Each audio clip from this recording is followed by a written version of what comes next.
हाँ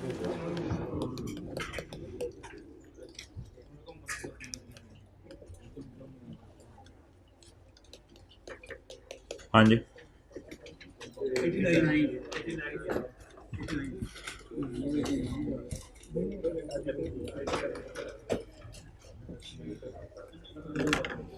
अच्छा मोहतरमा, कल वो कौन सा पेज था जो हम सवाल करते करते 264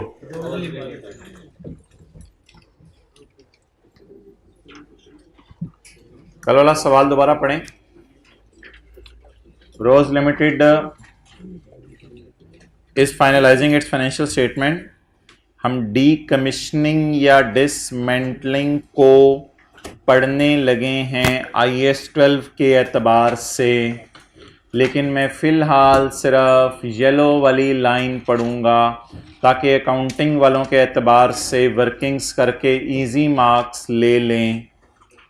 रोज limited is finalising its financial statement for the year ended 31 December 17, page number 264। In this respect, the following information has been gathered. Details of fixed assets are as follows. 1 जनवरी को हमने प्लांट खरीदा है 250 मिलियन का, इसको depreciate करना है हमने 6 साल। हमारे ऊपर जिम्मेदारी है इसको डिसमेंटल करना है 6 सालों बाद 50 मिलियन का। अकाउंटिंग वाले 250 को डिप्रिशिएट करेंगे या 250 जमा 50 की पीवी? 250 जमा 50 की पीवी। तो कल वाला मैंने नोट कर लिया आपके आने से पहले, वो जरा देख लें। आप लोगों ने व्हाइट बोर्ड की इस साइड पे नहीं देखना, आप लोगों ने व्हाइट बोर्ड की इस साइड पे देखना जी। कल वाला मैंने नोट कर लिया है। अकाउंटिंग वाले 250 पे एसेट बुक करेंगे या 250 जमा 50 की पीवी? तो लॉजिक की थोड़ी बात करें तो अकाउंटिंग वाले 250 जमा 31.5 को 281.5 को एसेट बना के डिप्रिशिएट कर देंगे, और जो 31.5 और 50 का डिफरेंस है वो है 19 रुपए के करीब, वो इंटरेस्ट है, उसको आहिस्ता आहिस्ता अकाउंटिंग वाले 6 सालों में इंटरेस्ट में डाल देंगे। तो अकाउंटिंग वाले भी अल्लाह का शुक्र है क्या करेंगे, अकाउंटिंग वाले 250 को भी डेप्रिशिएट करेंगे, 50 की पीवी को भी डेप्रिशिएट करेंगे 31 को, और बाकी जो 19 बच जाएगा उसको इंटरेस्ट के नाम से डाल देंगे। तो अकाउंटिंग वाले भी इंशाल्लाह 6 सालों में पूरा 300 किस में डाल देंगे? खर्चे में डाल देंगे। ये किसकी बात होगी? अकाउंटिंग वालों। और अब थोड़ा सा IAS 12 के एंगल से मुझे बता दें, what is the carrying amount of asset as on 31/12/17? What is the carrying amount of liability? Accounting वालों ने खर्चे में क्या डाला? डेप्रिसिएशन और इंटरेस्ट। डेप्रिसिएशन और इंटरेस्ट को करंट टैक्स की वर्किंग में उल्टा दो। अब किसके एंगल से पढ़ लें? टैक्स वालों के एंगल से। The dismantling cost will be allowed for tax purposes when paid. Tax वाले इसको कब माइनस करने देंगे? जब कभी पे होगी। पे कब होगी? 6ठे साल, इसलिए अभी छोड़ें। Tax depreciation rate for owned assets is 10% on reducing. Can you tell me that what is the cost as per tax rules? Tax वाले तो प्रोविजन को मानते ही नहीं। What is cost as per tax rules? ये book पे लिख लें। Cost as per tax rules will always be 250। It will not be a PV of 50। Tax वाले पीवी ऑफ 50 को नहीं डालेंगे। Cost as per tax rules will be 250।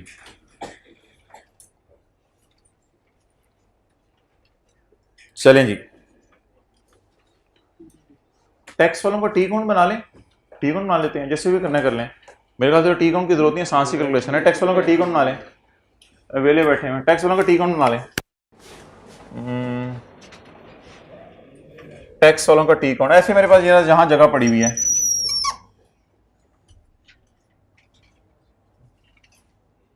जहां जगह पड़ी हुई है उधर ही बना लेता हूं। टैक्स वालों का टी काउंट बताएं जी। PP as per tax rules. Additions कितनी है जी? 250। 50 को या 50 की पीवी को लिफ्ट कराऊं या 50 को 6 साल बाद देखेंगे? तो टैक्स वालों की डेप्रिसिएशन माना कि रिड्यूसिंग बैलेंस मेथड, लेकिन पहले साल तो कॉस्ट पे रेट लगेगा ना जी। कितना हो गया? Carry down 225। बस टैक्स वालों की बीवी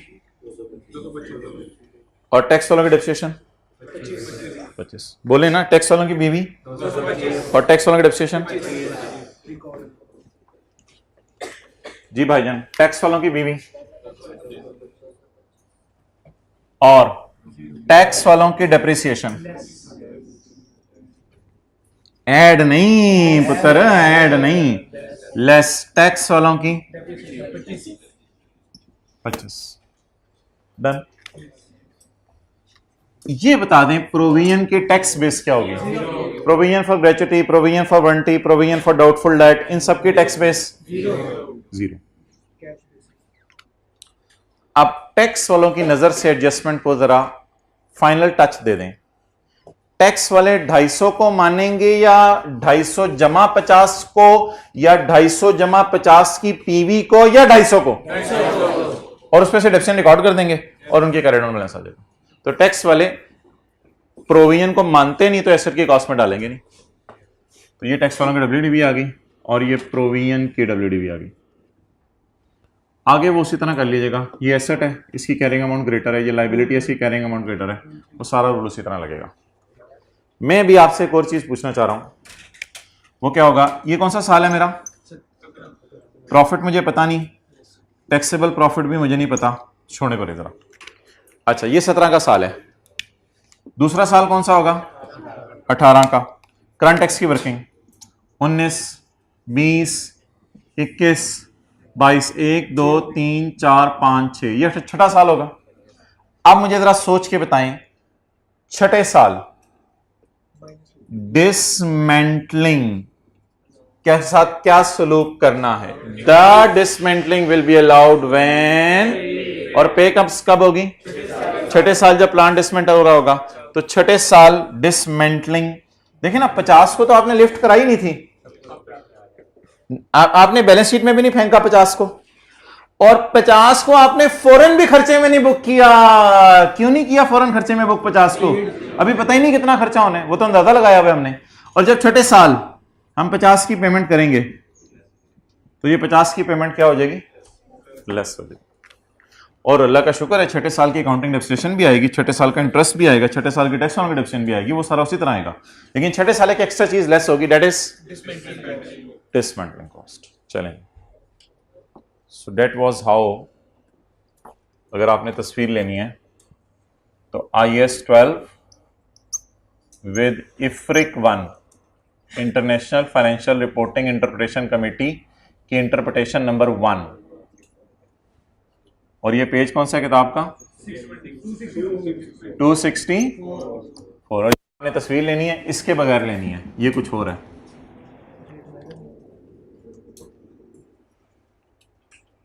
सोल्यूशन में यार नजर मार लें, सोल्यूशन में भी मैंने इस तरह किया हुआ है, जाके देख लें सोल्यूशन में। ये 50 लेस किया हुआ है आपके समझाने के लिए, नजर मारें।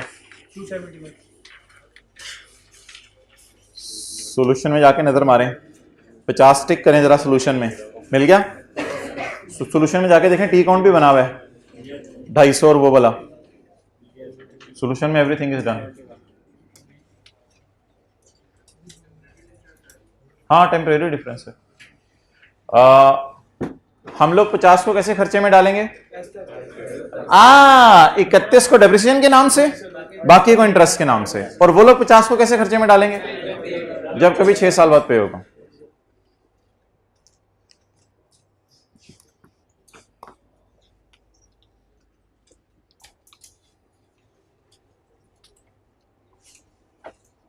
चलें जी, इट्स ओवर। टैक्स बेस कल हमने निकालनी थी, वो आज हमने निकाली।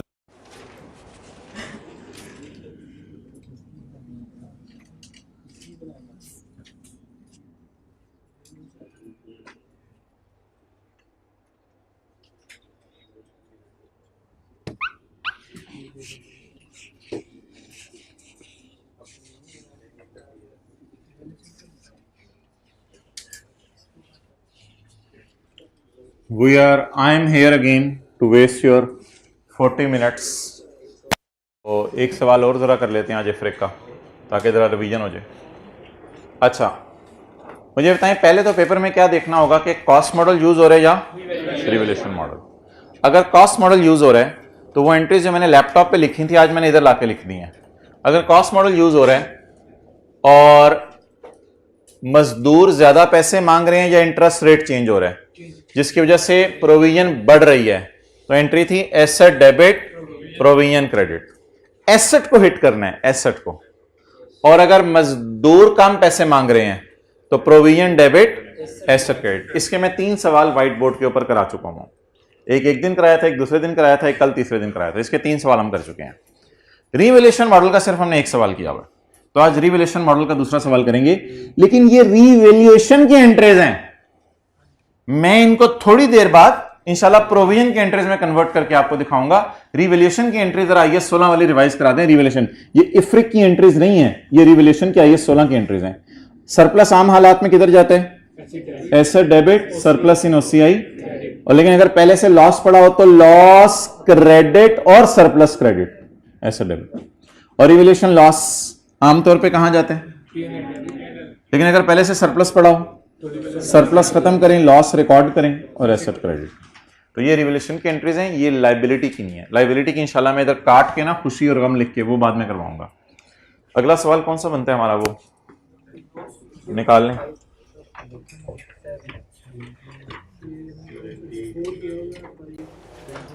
Page number 700।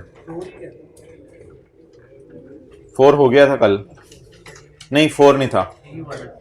Page 700, question 4।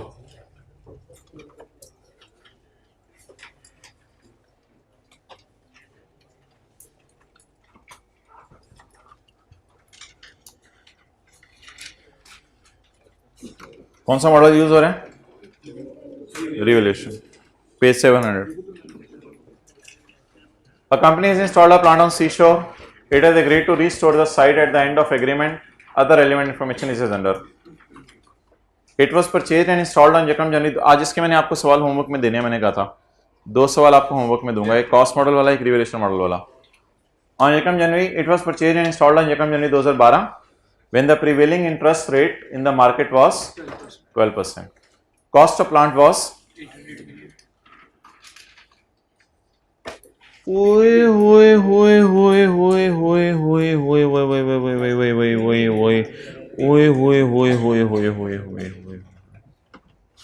हटाऊं काली पट्टी?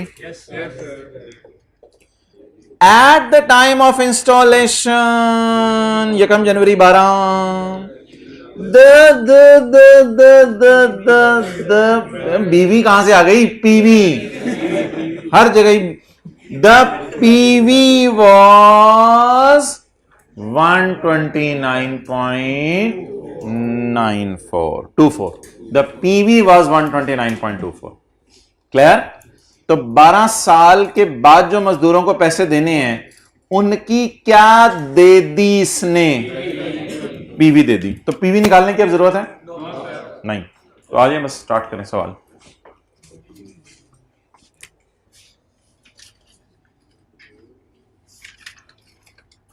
अच्छा, इस सॉल्यूशन हम ना पॉइंट के बाद एक डिजिट लगाएंगे, ये पहले प्रिंसिपली एग्री कर लेते हैं।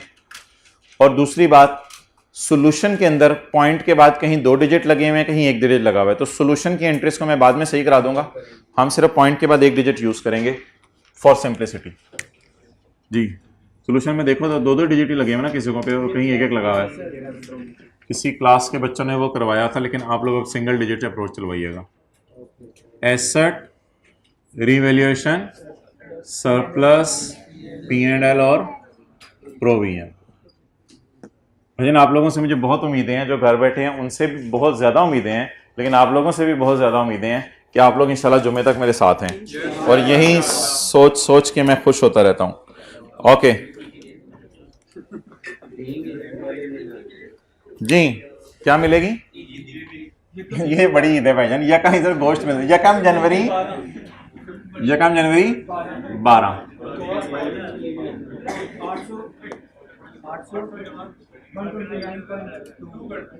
800 जमा 129.2। अच्छा, यार अगर सवाल वाला पॉइंट के बाद 2 डिजिट यूज कर रहे हैं तो हम भी अगर कर लें तो क्या हर्ज है। ये तो मैंने बात कर दी थी 0.24 पढ़े बगैर। अगर मैं 0.24 मिसाल के तौर पे पढ़ता हूं तो मेरा ये मशवरा चले फिर पॉइंट के बाद 2 डिजिट यूज कर लें, लेकिन अगर आप पेपर में एक भी कर लेंगे तो मसले वाली बात नहीं है। अच्छा, अभी 2 करूंगा इंशाल्लाह मैं। अब मुझे ये बता दें, अब मुझे ये बताएं यार पीवी गिवन है तो पीवी से ही सवाल चलाएं। नहीं यार मुश्किल हो जाएगा, हमने बार बार ना एफ वी को डिस्काउंट करना होता है। हमने बार बार एफ वी को डिस्काउंट करना होता है, तो सवाल वाला बने ओवर एफिशिएंट, और सवाल वाले ने क्या कहते पीवी मेरी तरफ से, लोग कहते हैं ना पीवी मेरी तरफ से, तो सवाल वाले ने कहा पीवी मेरी तरफ से। तो जब सवाल वाले ने कहा पीवी मेरी तरफ से तो हमने कहा sorry, I need F V, I don't need PV, I need future value, fair value नहीं, आई नीड फ्यूचर वैल्यू। तो इस सवाल में हमने अपनी मादरी जबान में लिखा कि जिस सवाल में पीवी होगी तो मैं नहीं मैं, तो मैं खुद फ्यूचर वैल्यू निकालूंगा। मैं खुद, जोर किस पे है, मैं खुद पे। जिस सवाल में पीवी गिवन होगी तो मैं खुद फ्यूचर वैल्यू निकालूंगा। मुझे कौन रोकेगा फ्यूचर वैल्यू निकालने से, मुझे कौन रोकेगा फ्यूचर वैल्यू निकालने से। मैं तो, बात बढ़ गई है।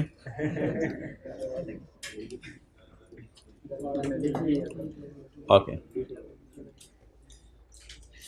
अच्छा जी, चलो निकालें।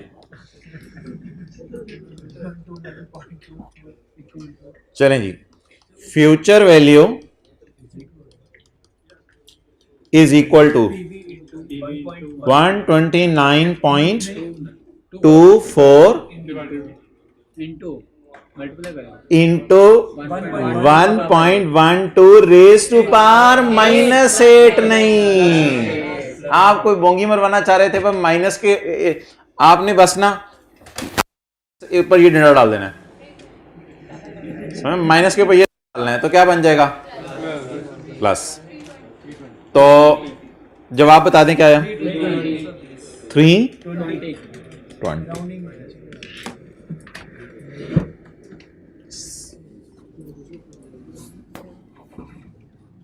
मैं खुद पे जोर है, बोलो मैं कुछ नहीं मेरा कुछ नहीं। इससे ना गुरूर खत्म होता है ये फिक्रा बार बार बोलने से, वरना अक्सर आप बोल रहे होते हैं मैं तुझे बताता हूं, तो इसलिए ये बोलते रहा करें मैं कुछ नहीं मेरा कुछ नहीं। किताब के पहले सफे पे लिखने जरा सारे, साथ वाले ने किताब ले लेनी, अच्छी तेरी नहीं है तो फिर मेरी है।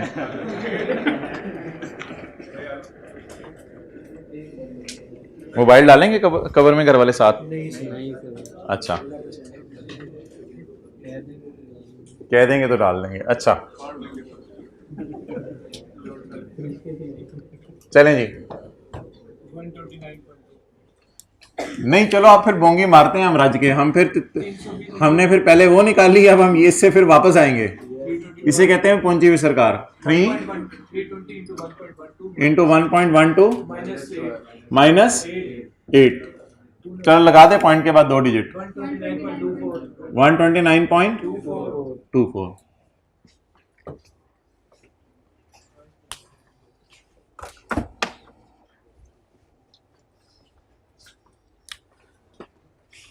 आठ सौ जमा 129.24 929.24। एंट्री बता दें। Asset debit 929.24, cash credit 800, provision credit 129.24।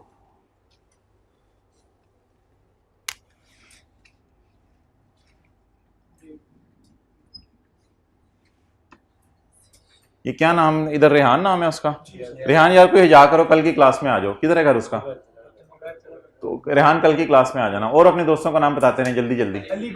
Ali Gujjar साहब भाईजान कल तशरीफ ले आए, आपकी मेहरबानी। और जी अमार अब्बास, उधर माइक दे दें जी। अमार अब्बास मेहरबानी यार कल तशरीफ ले आए। अमार अब्बास आया हुआ है। अजीम मेहरबानी कल तशरीफ ले आए, उधर माइक पकड़ाएं दूसरी क्लास में। शादाब मोहतरम कल आ जाएं खुदा के लिए। अक्सान साहब मेहरबानी आपकी आ जाएं, माइक पकड़ाएं उधर। फैजी भाईजान खुदा के लिए तशरीफ ले आए। शीदा टल्ली भाईजान खुदा के लिए तशरीफ ले आए कल। मन्ना गुज्जर भाईजान खुदा के लिए कल तशरीफ ले आए। उस क्लास में किसी ने नहीं बुलाना किसी को यार, इतनी भी क्या बेरुखी है। चलें जी, उस क्लास में माइक नहीं पकड़ाया शायद किसी ने, इस वजह से 929 पॉइंट डिवाइडेड बाय 8। भाईजान बता दें उस क्लास से किसी का नाम। 1116 मिनहाज साहब खुदा के लिए कल तशरीफ ले आए। फरहान साहब खुदा के लिए कल तशरीफ ले आए।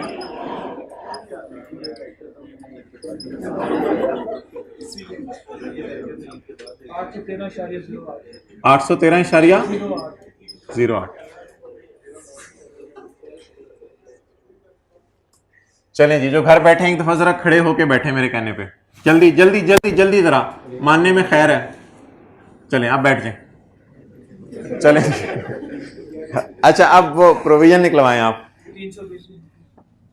पता चले कल आपके साथ ये हो रहा हो। अच्छा 320 इंटू 1.12 कितने साल हो गए? 1 साल हो गया सी शुरू किए, पक्की बात। अच्छा एसर खरीदे कितने साल हो गए? 1 साल। टोटल 8 साल। रिमेनिंग 7 साल जी। 144.75। छोटी बहन आ गई किसकी? डेप्रिसिएशन की जी। 15.51।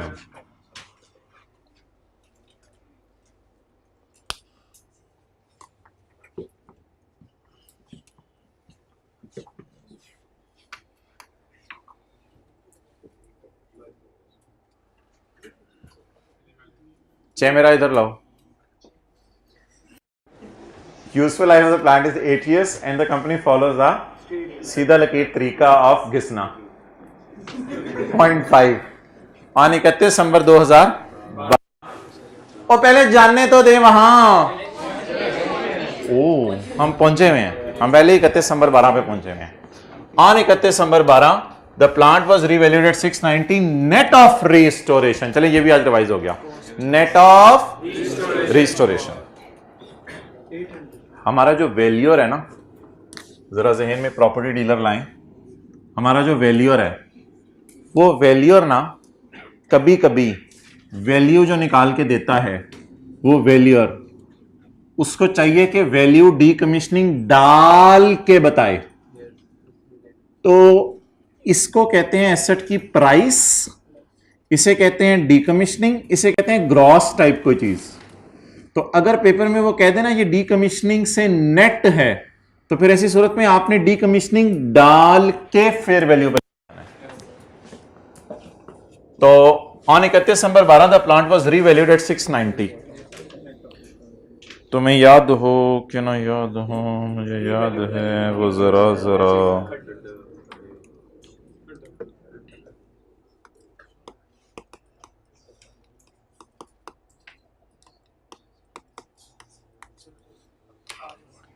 अगर कभी एसेट रीवैल्यू होगा तो हम ब्लू मार्कर यूज करेंगे और हम रिवाइज सीए की बजाय रिवैल्यूड अमाउंट का लफ्ज लिखेंगे और एसेट का बढ़ना या कम होना सरप्लस या P&L में जाता है।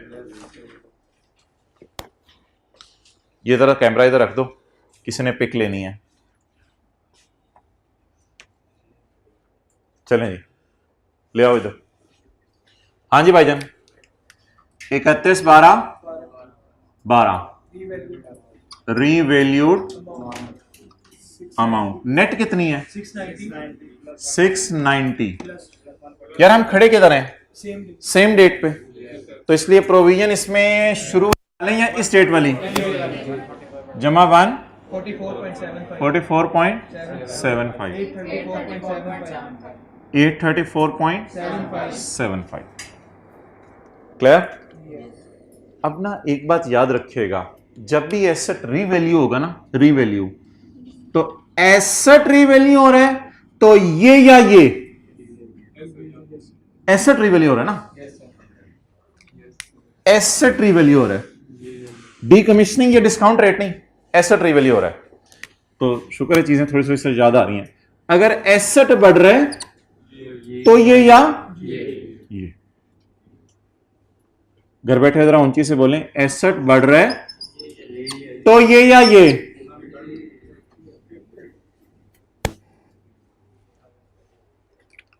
चलें जी, 31/12/12 रीवैल्यूएशन सरप्लस 21.67। अच्छा, अगर सरप्लस की एंट्रीज किसी को भूली हुई है ना, तो वो IS 16 वाली एंट्रीज होती हैं। सरप्लस पहले कोई लॉस तो नहीं पड़ा हुआ, एसेट डेबिट सरप्लस इन OCI क्रेडिट। चलेंगे, एसेट डेबिट सरप्लस OCI 21.67।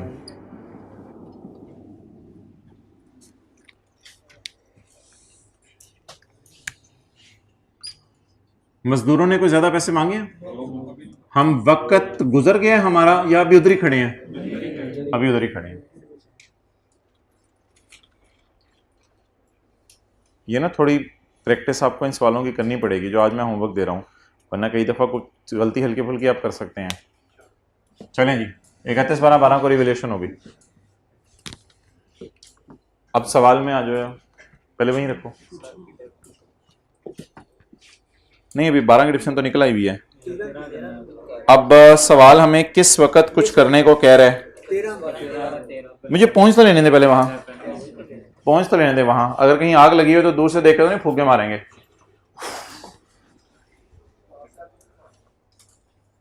अच्छा चलें जी, अब 13 का साल शुरू करने, तो पहले वहां पहुंच लेने दे। डिवीजन निकालते हुए डेट नहीं लिखनी जी। इस प्राइस को कितने साल अभी गुजर चुके हैं?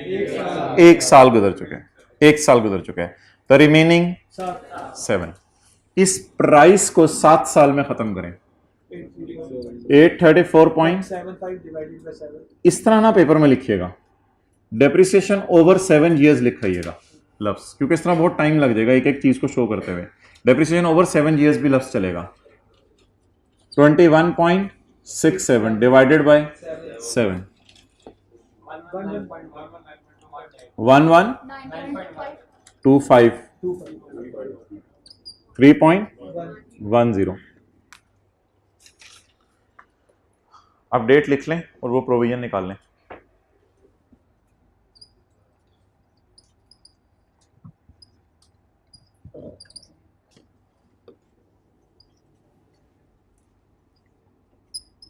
CA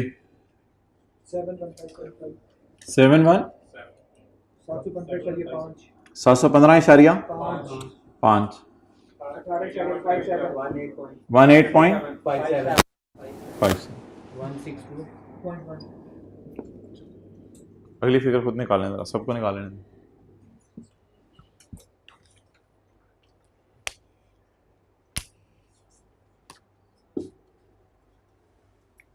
कितने साल गुजर गए? 12 13। अब बता दें 2 साल गुजर गए, कितने साल रह गए मेंटल होने में? 6 साल बाद मेंटल हो जाना है। Into 1.12 raise to power 160 17. यहां लिख दें स्लैश इंटरेस्ट।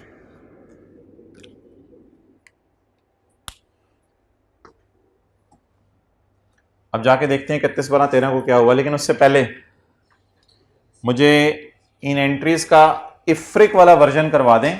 ये तो IS 16 वाला वर्जन था, इनका इफ्रिक वाला वर्जन करवा दें। एक तो खुशी होती है रिवैल्यूएशन सरप्लस, एक खुशी होती है डिक्रीज इन प्रोविजन। अगर लायबिलिटी कम हो रही है और आम हालात हैं तो प्रोविजन डेबिट और खुशी इन ओसीआई क्रेडिट। अगर मजदूर कम पैसे मांग रहे हैं और पहले से कोई नुकसान पड़ा है तो नुकसान को क्रेडिट करके खत्म करें और बकाया खुशी बुक करें और लायबिलिटी कम कर दें। असल में अब ये फाइनल वर्जन बनेगा एंट्रीज का। तो सिंपल मैं एसेट को काट के प्रोविजन लिख रहा हूं। रिवैल्यूएशन लॉस को काटें, गम इंक्रीज इन लायबिलिटी। लायबिलिटी बढ़ानी है और आम हालात हैं तो पी एंड एल में बुक कर दें, P and L debit provision credit. ये नोट कई दफा करवाएंगे हैं। अच्छा जी, लायबिलिटी बढ़ानी है, पहले से सरप्लस पड़ा हुआ है तो गम रिकॉर्ड करना है, पहले से सरप्लस पड़ा हुआ है, सरप्लस को खत्म करें, गम बुक करें और लायबिलिटी बढ़ा दें जैसे कि बढ़ाना चाहते हैं। अब देखिएगा जरा,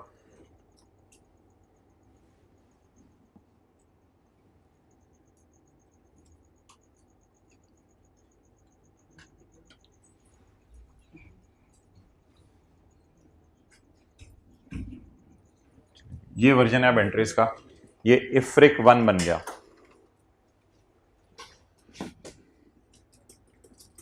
इंक्रीज इन लायबिलिटी। ये मैं लाइन लगा देता हूं ताकि जरा गम अलग नजर आए, खुशी अलग नजर। चलें अब सवाल में देखते हैं क्या है। On 31 December 13 it is estimated that site restoration would cost 550 million at the time of. ये शुक्र है फ्यूचर वैल्यू है, ये शुक्र है future value at the time of decommission. इसको प्रेजेंट करने की जरूरत नहीं, फ्यूचर वैल्यू है। कर दें यार सॉल्व। 31/12/13 लिखें, रिवाइज सी लिखें, जल्दी करें जरा, 1 मिनट लगाएं।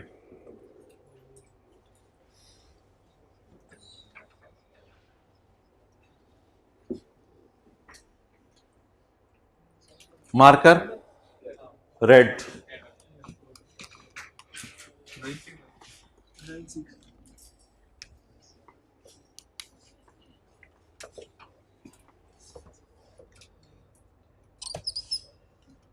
इकतीस 12/13 रिवाइज्ड केयरिंग अमाउंट।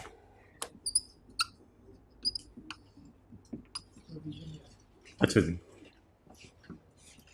क्या चीज चेंज हो रही है? एसेट की प्राइस चेंज हो रही है या प्रोविजन? तो फिर किस कॉलम से शुरू करूं, एसेट से शुरू करूं या प्रोविजन से शुरू करूं? और अगर प्रोविजन से शुरू करना है तो ये या ये हिट होगा। इधर देखें जरा सारे, अगर एसेट रीवैल्यू हो रहा है तो यहां से शुरू करना है रिवैल्यूएशन गेन लॉस निकालने के लिए, और फिर ये या ये हिट कर देना। अगर मजदूर ज्यादा पैसे मांग रहे हैं या इंटरेस्ट रेट चेंज हो रहे हैं तो यहां से शुरू करने और ये या ये हिट कर देना। हिट सही होनी चाहिए, जरा दूर तक लगे। जी मोहतरम, 320 की जगह खुदा ना खास्ता पेपर में 550 ना दे और कह दे provision is to be increased by 130, तो फिर 320 जमा 130 550 ही इधर आएगा ना। लेकिन अभी तो अल्लाह का शुक्र है आज तक ऐसे ही बताता है कि 12 सालों बाद या 8 सालों या 10 सालों बाद इतने पैसे देने। तो जी 550 इज माय प्रोविजन इनटू 1.12। अच्छा मुझे जरा डेट देख लेने दें, डेट वही है तो रेस टू पार चेंज करने की अब जरूरत नहीं है। -6 278.65। अब इसको ना अप्लाई करना सीखें, टाइम पे आया करें सारे, इसको अप्लाई करना सीखें। लायबिलिटी बढ़ रही है, लायबिलिटी बढ़ रही है। आम हालात हैं या सरप्लस पड़ा हुआ है? आम हालात हैं या सरप्लस पड़ा हुआ है? चलें जी, अब मुझे आप इधर देखे बगैर जरा वैसे ट्राई करते हैं। मुझे बता दें, लायबिलिटी बढ़ रही है तो गम कितने? 6.53। अच्छा मोहतरम, इसको नेगेटिव में नहीं लिखना, ये असल में गम नहीं है, ये लायबिलिटी बढ़ने की वजह से गम है, तो लायबिलिटी बढ़ रही है, तो इसलिए ये पॉजिटिव ही आएगा। अच्छा, इस गम को पहले खुशी खत्म करने में इस्तेमाल कर दें और फिर भी बच जाए 97.96।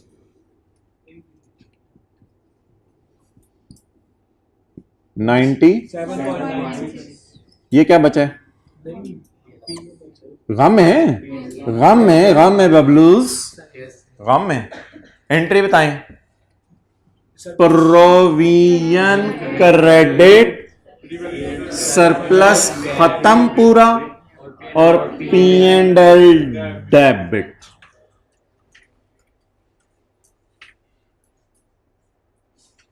DONE done. चलें जी। अच्छा मुझे बताएं, जब इधर हिट आनी थी तो इधर या इधर पढ़नी थी ना, तो फिर इधर डैश जी 5.5 31/12/13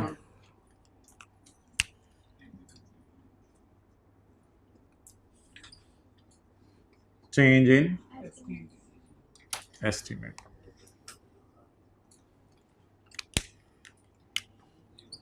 ना इसको चलाओ, इसको चलाओ, देखो कितना बैलेंस है। इसको फिर आपने ट्रांसफर करना होता है, लेकिन इसकी एंट्री नहीं करनी होती है। वो लॉस टाइप की चीज है। अगर रिवैल्यूएशन याद आ रही है आपको, इसको लिखो एज इट इज 97.96 को। चलें जी, अब आप 31/12/14 पे पहले पहुंच जाएं, तो 31/12/14 पे पहुंचे, फिर मैं कुछ आगे सवाल में पढ़ता हूं। ना सवाल क्यों पढ़े हैं? क्यों यार सवाल क्यों देख रहे हैं?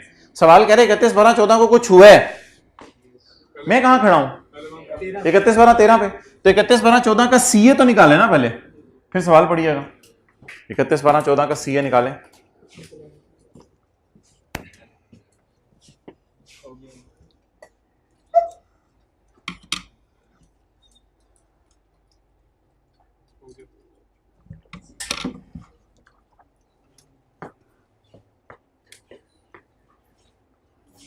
कैमरा इधर लाओ, इधर लाओ।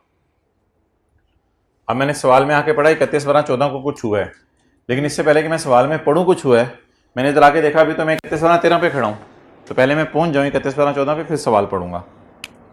डेप्रिसिएशन कैलकुलेट करते हुए ना डेट नहीं लिखनी, वरना रिमेनिंग लाइफ आप गलत निकाल सकते हैं। इस प्राइस को खत्म करना है आपने। 12-13 यूज हो चुके, तो टोटल 8 था, 8 - 2 6 साल रिमेनिंग लाइफ है।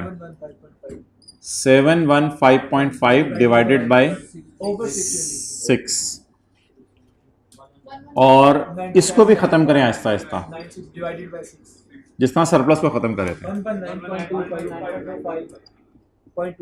और इस नेगेटिव को पॉजिटिव करके खत्म करेंगे 16.33। लेकिन इसकी जनरल एंट्री कोई नहीं होती, ये IS 16 में बात हुई थी।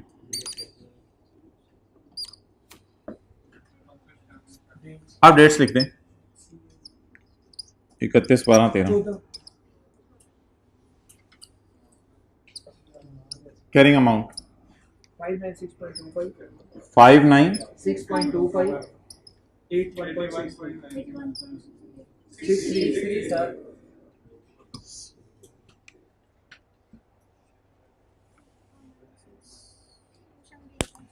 और वो सीए तो आप कर ही लेंगे इंशाल्लाह जी। यहाँ माइनस लगाने से पहले ना जरा रुक के इधर आया करें, थंब से जाया करें आप। कितने हो गए साल? 12, 13, 14, टोटल 8 - 3 कमाल, 8 - 3 5, 0 ये क्या चल रहा है यार? वैसे ही पूछ रहा हूँ, 278 312 पे जा रहा है और ये क्या चल रहा है? आहिस्ता आहिस्ता 550 पे जाना है इसने, ताकि लाइबिलिटी 550 पे पहुंच जाए। और अगर आपको भूला हुआ है तो 278.65 पे 12% लगा के देखें, वो भी यही फिगर आती है। ये भी कई दफा आपको बताया, ये याद आ रहा है सीधा चलने का तरीका। इस पे अगर 12% लगाएं 278.6 पे 12%, तो भी यही फिगर आएगी। मेरी बात नहीं सुन रहे होते मुझे लगता है जी। 33.43 डेप्सिएशन आई थी, तो इस डेप्सिएशन जब भी आए याद रखेगा उसकी बहन इंटरेस्ट। याद रखना है हमेशा, इट इज नेवर पॉसिबल कि डेप्सिएशन आ रही और आगे इंटरेस्ट ना आए। ये एक बहुत बड़ा हिंट आपको दे रहा हूं। चेंज इन एस्टीमेट के सामने इंटरेस्ट कोई नहीं आता, रिवैल्यूएशन सरप्लस के सामने इंटरेस्ट कोई नहीं आता। कहां पे आता है? ये तो एसेट की प्रोविजन में हिट होगा ना। अच्छा चलें जी, अब जाके देखते हैं कि 31/12/14 को क्या हुआ। आपका नाम क्या? फैजी भाई। फैजी भाई इन्होंने मुझे अनाउंस करवा दिया था कि फैजी पहुंचा नहीं अभी तक। अच्छा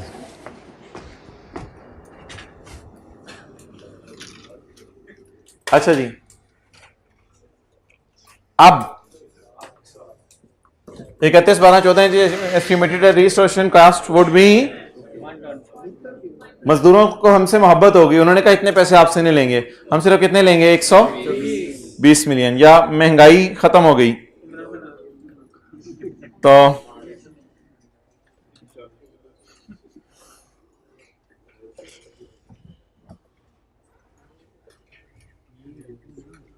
भाई नीचे से ऊपर अमाल जाते हैं, ऊपर से नीचे अल्लाह की तरफ से फैसले आते हैं। तो शहबाज शरीफ हो या इमरान खान हो, अगर मस्जिद में उसी तरह 10 नमाजी हैं फजर की नमाज में, तो फ़र्क तो नहीं पड़ेगा कोई।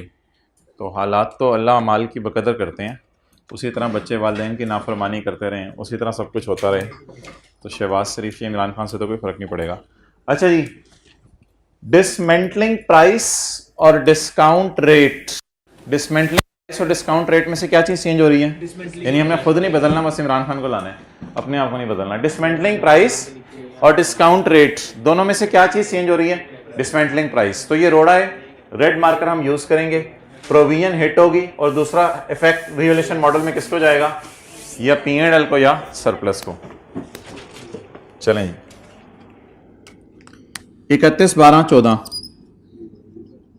रिवाइज करते हैं सीए कि जिन्होंने कर लिया है, जैसे सर आसिफ हैं या सर रिवाइज करते हैं सीए।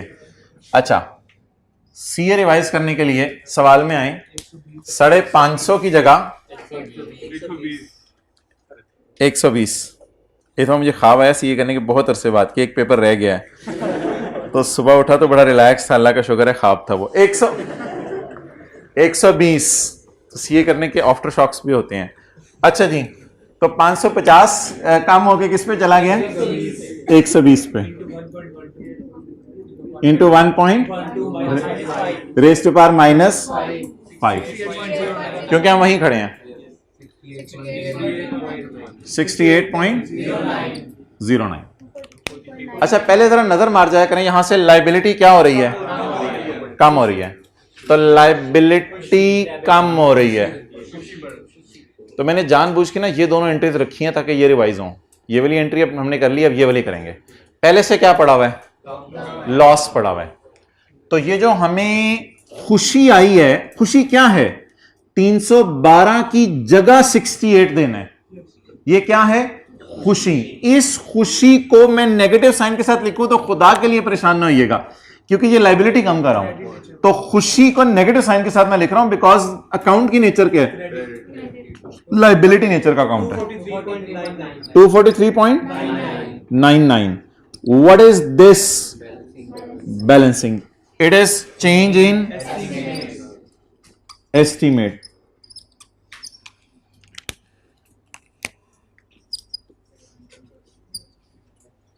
जी, अब मोहतरम मुझे बता दें क्या करना है। खुशी आई है, खुशी को मैंने पहले गम को खत्म करना है। कितना गम है? 81.63।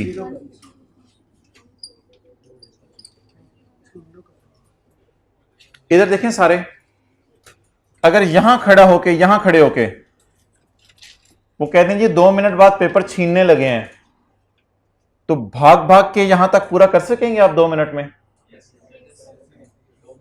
बोंगी मारेंगे आप यहां से यहां तक की जनरल एंट्रीज कराइएगा जो पेपर की रिक्वायरमेंट है। अगर पेपर छीनने लगे और 2 मिनट रह जाएं तो खुदा के लिए इसको पूरा करने का निशाना पूरा कीजिएगा, जनरल एंट्रीज करिएगा, यहां तक जाके जो किए उसके मार्क्स मिल जाए। सवाल की रिक्वायरमेंट पढ़ लेते हैं। शो वर्किंग्स, सवाल की रिक्वायरमेंट क्या है? Do workings. सवाल की रिक्वायरमेंट है डू वर्किंग्स, बल्कि क्या है जनरल एंट्री। सिर्फ किस साल की मांगी हुई है? 14 की। लेकिन हम तो सोल्यूशन में शायद सारे सालों की करेंगे। अच्छा वो फिर कैसे करेंगे, फिर कैसे करेंगे? चलें जी, रिवाइज सीए 68.09 आ गया। खुशी आई थी, खुशी को पहले गम को खत्म करने में रिकॉर्ड किया, बाकी खुशी को कहां ले जाएं? सरप्लस में जी। 162.36 और आपको पता है अगर इधर कभी मसला हो तो या ये या ये, तो फिर इधर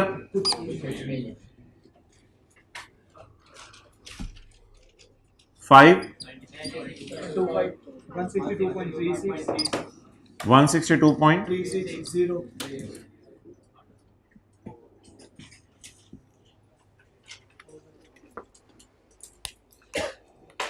कोई वालदैन का हीरा आए और जनरल एंट्रीज करवाए।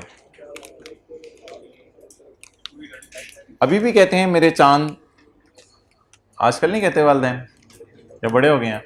कोई वालदैन का चांद आए और गुल खिलाए। आ जाए, ऊपर आ जाए। हाँ, ऊपर से ऊपर जाना हमारा आसान होगा। चलो जल्दी आ जाओ, जल्दी आ जाओ, जल्दी आ जाओ।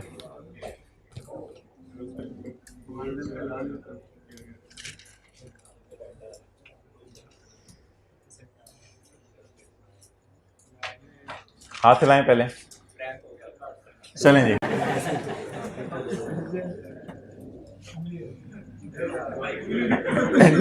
एंट्री बोलें।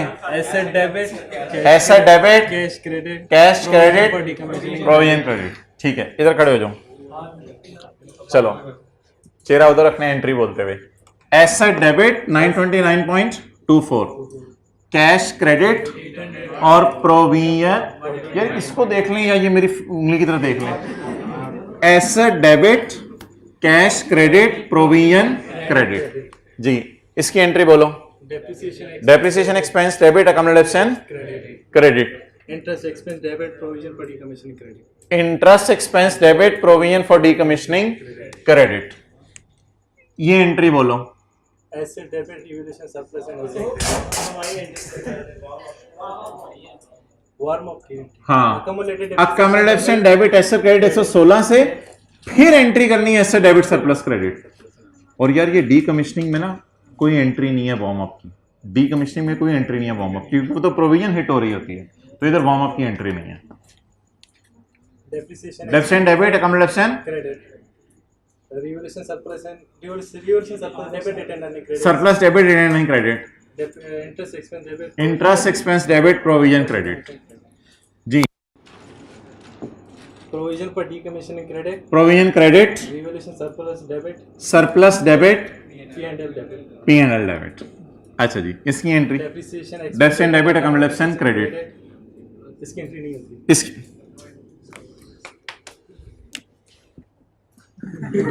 अच्छा, interest expense debit, provision for decommissioning और प्रोविजन क्रेडिट। डेप्रिसिएशन इंटरेस्ट की एंट्री साथ साथ बोलनी है ना। चलें जी आगे। Provision for decommissioning debit, provision debit, P&L credit, revaluation surplus and P&L credit, surplus and offset.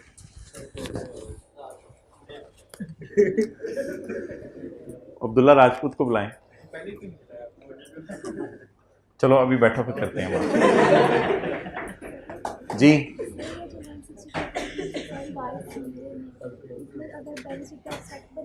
जी, मैं बताता हूँ जी मोहतरम। जी मोहतरम, आपने बताने आना था भाई, बोलो ना, आवाज नहीं आ रही। चलें यार, ये जल्दी से करें। जी जी ठीक है, ओके। अच्छा, एसेट डेबिट, कैश 800 से credit, provision for decommissioning credit, depreciation interest बहने हैं, depreciation debit, accumulation credit, interest debit, provision, accumulation debit asset credit 116 से, और asset debit surplus in OCI credit 21.676 से। Next, depreciation debit, accumulation credit, surplus debit, retained earning credit, और interest debit, provision credit.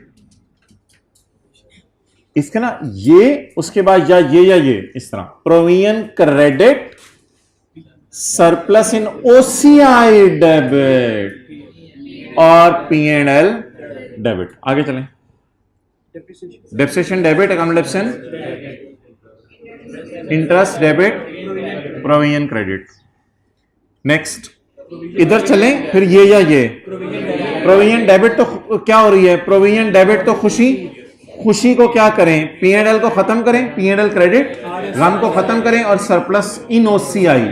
चलें, अब हम PNL बना लेते हैं और बैलेंस शीट बना लेते हैं, लेकिन मैं आपको 1 मिनट दे रहा हूं, आप जनरल एंट्रीज में चले जाएं और जनरल एंट्रीज जाके किताब में देख लें, उसमें पॉइंट्स वगैरह की सेटिंग कर लें।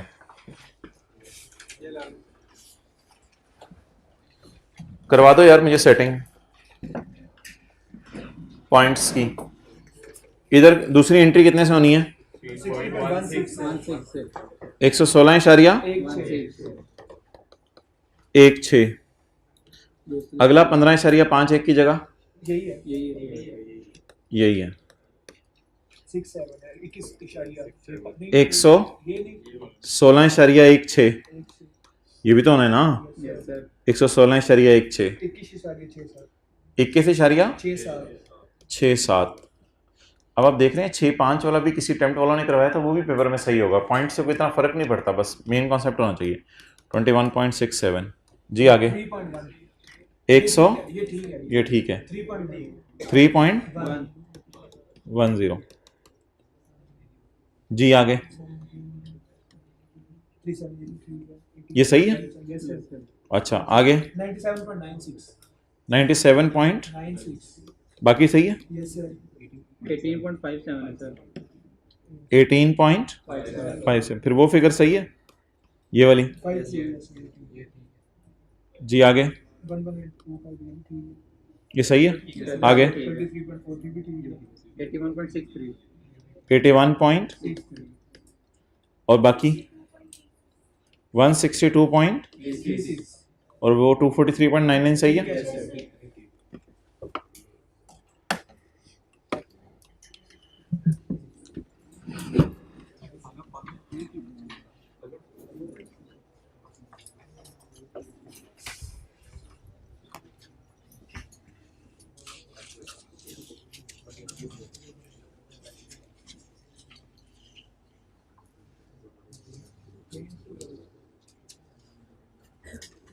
पीएनएल बनाए या एसओसीआई?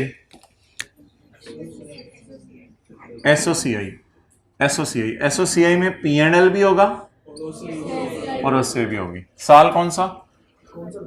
12, 13, 14, 3 साल है बस।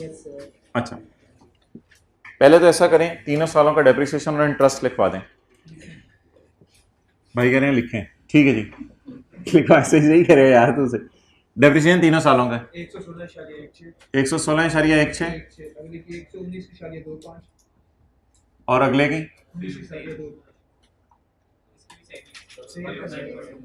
जी इंटरेस्ट 15.51। अच्छा, रिमेनिंग लाइफ कब कब निकालनी है? जब भी ब्लू मार्कर आ जाए या रेड मार्कर आ जाए, जब भी खड्डा आ जाए या जब भी रोड़ा आ जाए, यानी जब भी एसेट रिवैल्यू हो, जब भी प्रोविजन का डीकमीशनिंग का एस्टीमेट रिवाइज हो या डिस्काउंट रेट चेंज हो जी। 15.51 और ये 15.51,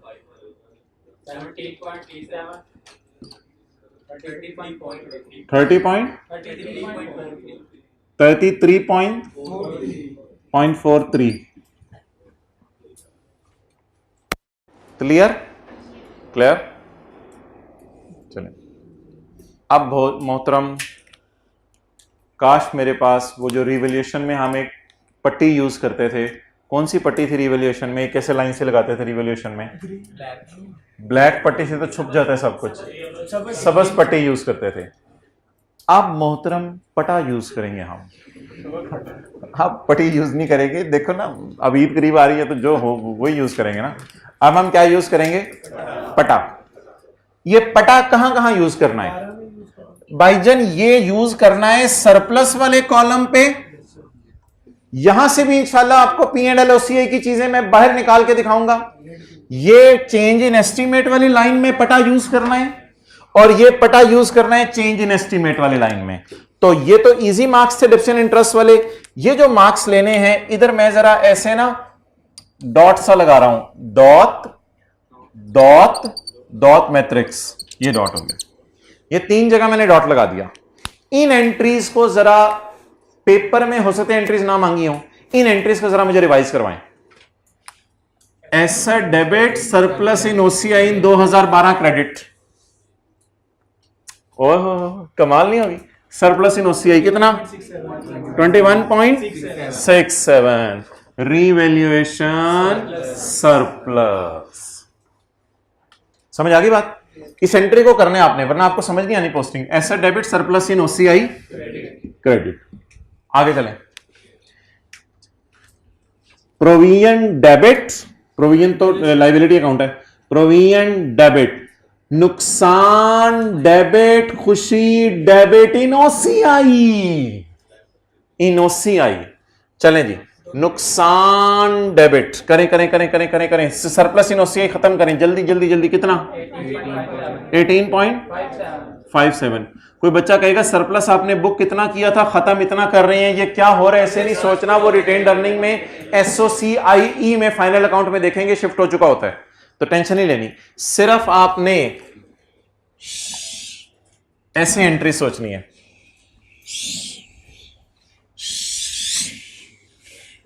चलें जी, दोबारा सोचें। एंट्री बोले, एंट्री बोले, एंट्री बोले।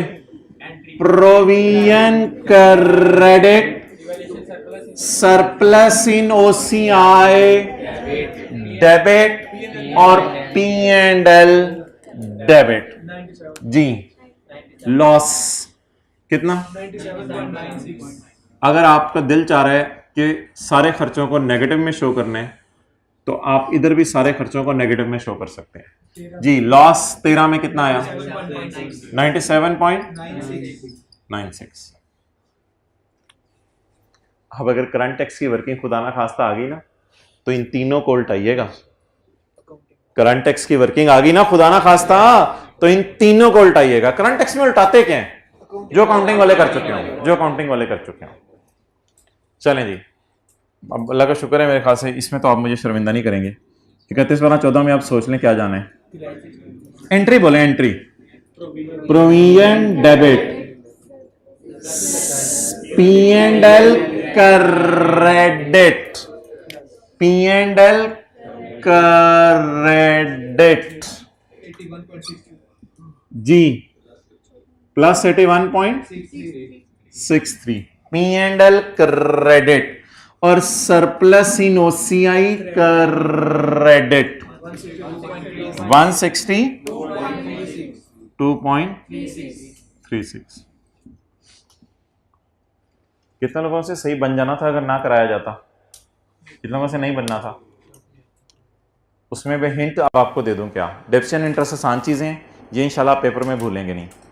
ये जो लाइनें हैं ना 3, सरप्लस वाली, चेंज इन एस्टीमेट वाली, चेंज इन एस्टीमेट वाली, इसकी आपने ना एंट्री जहन में करनी है और पोस्ट करते रहना है। एंट्री करनी है, पोस्ट करते रहना है। इन तीनों को प्लीज डॉट लगाना। 1 2 3, चेंज इन एस्टीमेट वाली लाइन और रिवैल्यूएशन सरप्लस लॉस वाली लाइन। तो सफे के टॉप पे लिखें पी एंड एल एक्सट्रैक्ट्स बनाते हुए, पी एंड एल एक्सट्रैक्ट बनाते हुए रिवैल्यूएशन सरप्लस लॉस वाली लाइन और चेंज इन एस्टीमेट वाली लाइन की एंट्री भी सोचनी है। ये छोटी सी बातें ना लिख लेते हैं, फिर पेपर वाले दिन याद रहती हैं। पी एंड एल एक्सट्रैक्ट्स बनाते हुए, पी एंड एल एक्सट्रैक्ट्स बनाते हुए रिवैल्यूएशन सरप्लस लॉस वाली लाइन और चेंज इन एस्टीमेट वाली लाइन की एंट्री सोचकर पोस्टिंग करनी है। सरप्लस लॉस वाली लाइन और चेंज इन एस्टीमेट वाली लाइन की एंट्री सोचकर पोस्टिंग करनी है।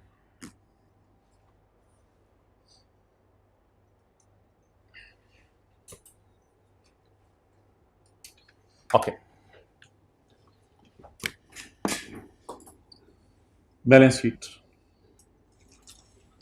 Non current assets, non current liabilities, PP,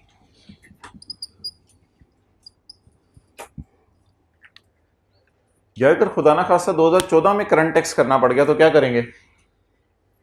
इन दोनों को ऐड करके उल्टाएंगे। इसको कभी नहीं उल्टाना करंट टैक्स में, क्योंकि हम शुरू ही पीबीटी से करते हैं। करंट टैक्स की वर्किंग पीबीटी से शुरू होती है। अच्छा चलें यार, पीपी बता दें यार। पीपी, ये जब बैलेंस शीट बनाया करेंगे, इसको मैं मिटा रहा हूं, जब बैलेंस शीट बनाया करेंगे तो ये 31/12/12 आखिरी वाला देखा करेंगे या ये वाला देखा करेंगे? 31/12/13 कौन सा वाला? 4 आ रहे हैं, आखिरी वाला। 31/12/14 कौन सा वाला? आखिरी वाले देख लें। 834.75 आगे 144.715 नीचे वाला देखना, सबसे आखिरी वाला 715.5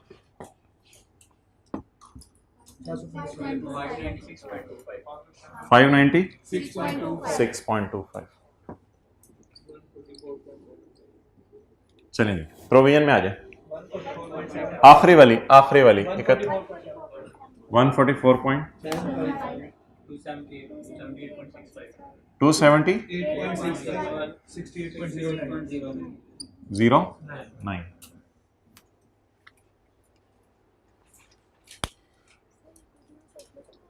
जी आने लगा अभी। अच्छा जी, equity surplus for the year या एज ऑन? As on. तो कौन सी वाली लाइन है यार? वो लाइनों का अगर मैं एरो लगा दूं आपके लिए, ये आखिरी वाली लाइन है, ये एरो और ये एरो। जहां से आपने एसेट और वो उठाया वहीं से आप सरप्लस का कैरी डाउन भी उठा लें। कैरी डाउन उठाएं सरप्लस के 31/12/12 कैरी डाउन। ना ये ऊपर वाला नहीं, ये कैरी डाउन। उस वक्त तो एंट्री सोची थी ये वाला 21.67। ये एज ऑन टाइप चीजें हैं। अब 31/12/13 के आगे ये उठा लिया,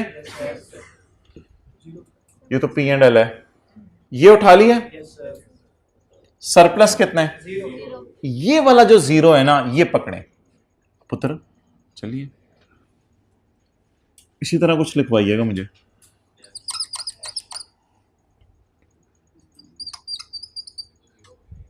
ये डन जी। इधर देखें सरप्लस का बैलेंस, अलाइनमेंट देख रहे हैं आप? गुजर तो नहीं गया? आगे 162.36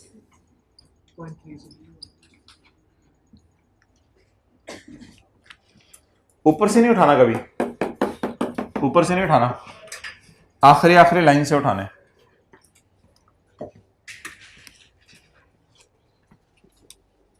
तो लिखें बैलेंस शीट में सरप्लस का वही बैलेंस उठाना है जहां से एसेट और लायबिलिटी का बैलेंस उठा रहे हैं। बैलेंस शीट में सरप्लस का वही बैलेंस उठाना है से बैलेंस शीट में सरप्लस का वही बैलेंस उठाना है जहां से एसेट और लायबिलिटी का बैलेंस उठा रहे हैं। मरहबा Usama, where were you? Okay, no problem.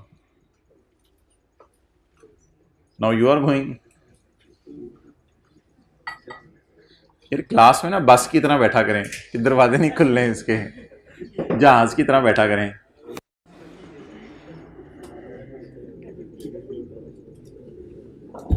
जहाज में क्या करेंगे आप?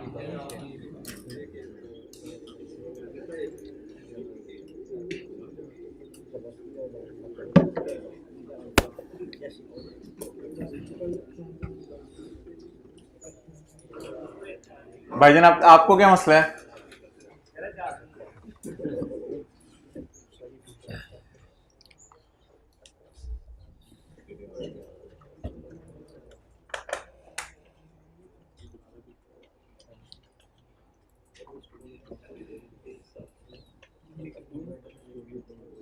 बाराती वाली वो सारी ज़रा ढूंढनी है अब हमने, बाराती वाली सारी चीज़ें।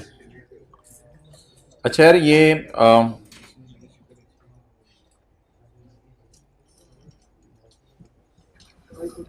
नहीं नहीं अभी पेज नहीं निकालें, ऐसी किताब में ना पेज 541 है आपके साथ वाले की। तो ये एक फाइनल अकाउंट का सवाल है, इसमें लीज की एडजस्टमेंट है, ये लीज की है, ये डेप्रिसिएशन की एडजस्टमेंट है, नहीं निकालना, सवाल नहीं निकालना, ये रिवैल्यूएशन की एडजस्टमेंट है, और ये करंट टैक्स की एडजस्टमेंट है, और P&L और बैलेंस शीट मांगा हुआ है। ये सवाल अगस्त में कर लें या कल शाम कर लें? कल शाम कर लें। कौन कौन सी एडजस्टमेंट्स हैं बोलें? लीज की है, रिवैल्यूएशन की है, ताकि आपको पूरा पता चल जाए ना रिवैल्यूएशन P&L में कैसी आती है, फिर स्टेटमेंट इन इक्विटी में कैसे आती है, बैलेंस शीट में कैसे आती है। और ये कर लेंगे तो इंशाल्लाह फिर IFRS 15 के लिए टाइम हमारे पास बच जाएगा अगले हफ्ते में। आज की टिकट करवा ली है, कितने रुपए हैं, कितने रुपए की टिकट है?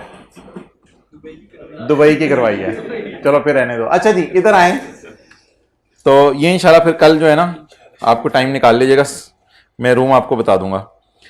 ओके जी, आ जाए हजरात, चैप्टर नंबर नहीं 14 नहीं, वही वाला जो चल रहा है हमारा IAS 1037 में वापस। दानिश आज इधर पोस्ट का सेशन होते हैं, उनको हमने रूम चेंज करना है उनका कल, तो मुझे अभी याद करा देना 2 बजे। अच्छा मोहतरम, ये निकालने बाराती वाला कहाँ लिखा था सारा? रीइंबर्समेंट। हमारी एक बड़ी इंटरेस्टिंग डिस्कशन चल रही थी जो कि नागुज़ीर वजूहात की वजह से क्लोज हो गई थी।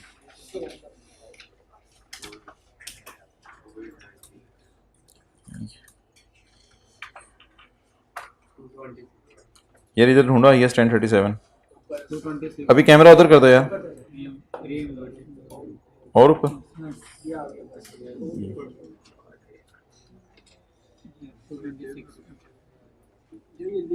चलें जी आ जाए।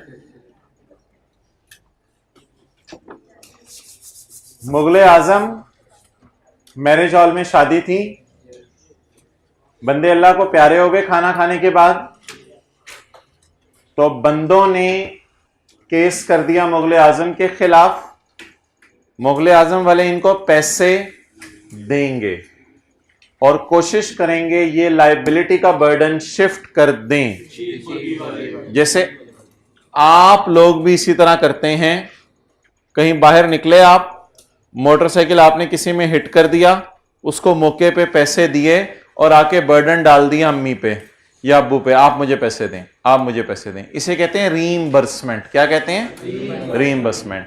तो बता दें, अगर आपने किसी को मोटरसाइकिल ठोका और मोटरसाइकिल ठुकने की वजह से उसका नुकसान हुआ और आपने अपनी पॉकेट मनी से उसको पैसे दिए और वापस आके आपने अम्मी से पैसे ले लिए वो, तो इसका मतलब है क्या आपकी पॉकेट मनी हिट हुई या बचत हो गई? आपकी बचत होगी। वैसे आपकी बचत हुई नहीं हुई वो मुझे नहीं पता, लेकिन पॉकेट मनी में आपकी क्या हो गई? बचत होगी। और आपने अम्मी से पैसे रीइंबर्स करा लिए, लेकिन अम्मी से पैसे मिलना सिर्फ उसी वक्त रिकॉर्ड होगा जब आपको वर्चुअली सर्टन हो कि अम्मी दे देंगी।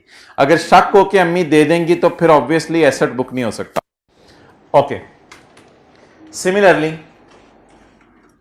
ये हमने मिसाल की थी एक, कि आपने दुकान पे जाके मोबाइल खरीदा, रिटेलर, तो फर्ज कर लें मैं रिटेलर हूं, आप मेरे पास आए, आपने मोबाइल खरीदा, मैं रिटेलर हूं, मैं दुकान पे बैठा हुआ था, आपने रिटेलर के पास आके मोबाइल खरीदा। जब आपने घर में जाके मोबाइल इस्तेमाल किया तो मोबाइल अजीब अजीब हरकतें कर रहा था, तो आप परेशान हो गए, आप कस्टमर थे, आप मेरे पास आ गए और आके ऐसे फेंक के कहा ये क्या चीज दी है आपने मुझे, तो मैं आपकी तरफ अपने आप को क्या फील करूंगा? लायबल। लेकिन दिल ही दिल में मैं सोच रहा हूंगा कि मैं ये खर्चा खुद बर्दाश्त नहीं करूंगा, मैं अम्मी पे, मैं शिफ्ट करूंगा मैन्युफैक्चरर पे, मैं मोबाइल के मैन्युफैक्चरर पे ये खर्चा शिफ्ट करूंगा और उससे पैसे मांगूंगा।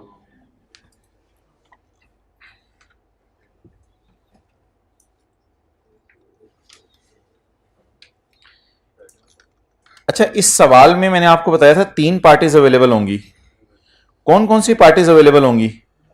3 पार्टीज अवेलेबल होंगी। एक आप होंगे, एक वो जिसने आपके खिलाफ खड़ा किया हुआ कस्टमर, और एक वो जिसके खिलाफ आप जाएंगे। अभी तक जो हमने क्लास में सवाल किए थे उसमें सिर्फ 2 पार्टीज होती थी। याद आ रही हैं बातें? अभी तक जो हमने क्लास में सवाल किए थे उसमें 2 पार्टीज होती थी। हम अगर किसी के खिलाफ केस कर देते थे तो हमें पैसे मिलने की उम्मीद होती थी, और अगर कोई हमारे खिलाफ केस कर देता था तो हमें पैसे देने का डर होता था। उम्मीद नहीं, डर, देने का डर होता था। अच्छा, लेकिन ऐसे सवाल भी पेपर में आ सकते हैं जिसमें हमारे खिलाफ कोई केस करे और फिर हम बदले में किसी के खिलाफ केस करके उससे पैसे मांग लें।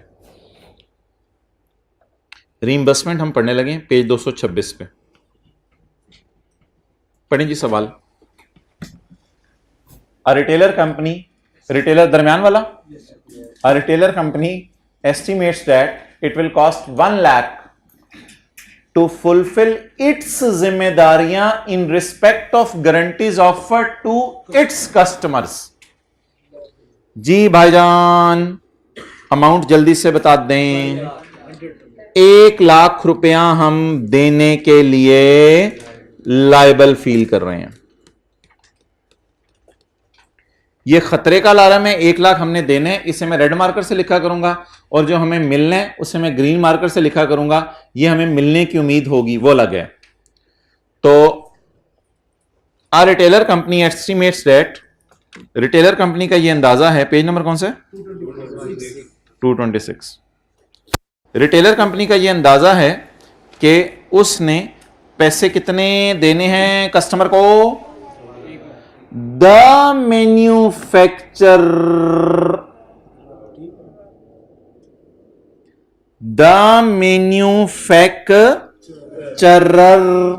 However offers a guarantee to retailer. Manufacturer कहता है मैं तुझे गारंटी देता हूं, तो परेशान ना हो। अब मुझे बता दें, मुझे पैसे मिलने की उम्मीद होगी, इनफ्लो होना होगा। पार्ट ए पहले पढ़ लें। Show journal entries assuming that entire 1 lakh is virtually certain of being probable। नहीं, entire 1 lakh is virtually certain। और भाईजान इसको उठाओ, रीइंबर्समेंट शुरू हो गई है। entire 1 lakh is virtually certain of being received from manufacturer। ये मिलना यकीनी है या शक है? यकीनी है। तो इसे क्या बनाएंगे? एसेट बनाएंगे, क्योंकि वर्चुअली सर्टन है। वर्चुअली सर्टन का क्या बनाया जाता है? एसेट बनाया जाता है। वर्चुअली सर्टन है। कितने पैसे हैं? 1 लाख रुपए। चलें जी, जनरल एंट्रीज मुझे करवा दें। इसकी जनरल एंट्री करवा दें और इसकी जनरल एंट्री करवा दें जी। एक्सपेंस डेबिट और प्रोविजन क्रेडिट। प्रोविजन क्रेडिट से मुराद है वो जो कस्टमर मेरी दुकान पे आया है उसकी तरफ में मैं 100 रुपए से एंट्री कर दूं, कोई मसला तो नहीं? रुपीज इन 1000 में। तो कस्टमर जो आया उसको मैंने कितने रुपए देने हैं? 100 रुपए। आगे the manufacturer offers a guarantee to retailer, जिसमें 1 lakh is virtually certain of being received. पूरा 1 लाख इंशाल्लाह मिल जाना है। बोलें जी। यार इस स्टैंडर्ड को ना बड़ी गौर से समझना है, और इस स्टैंडर्ड के अंदर वो बड़े डेप्थ के अंदर चीज़ों की जा रहे हैं। बातें बड़ी आसान सी हैं, थोड़ा थोड़ा जब इंटरेस्ट लूज़ करना आप शुरू करते हैं ना, वहाँ से मसला होना शुरू हो जाता है। रिसीवेबल डेबिट और गारंटी इनकम या इनकम क्रेडिट, जो मर्जी नाम आप इसका रख दें। रिसीवेबल डेबिट, इनकम क्रेडिट, ये किससे लेने हैं? तो जो देने हैं उसका खर्चा बुक कर लें, और जो लेना है उसकी इनकम बुक कर लें। P&L बैलेंस शीट आपने बड़े गौर से देखना है। P&L balance sheet, P&L balance sheet.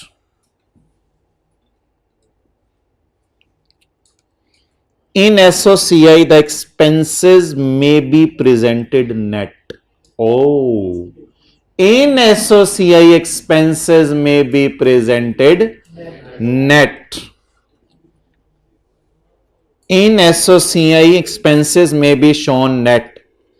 The reimbursement shall be treated as a separate asset.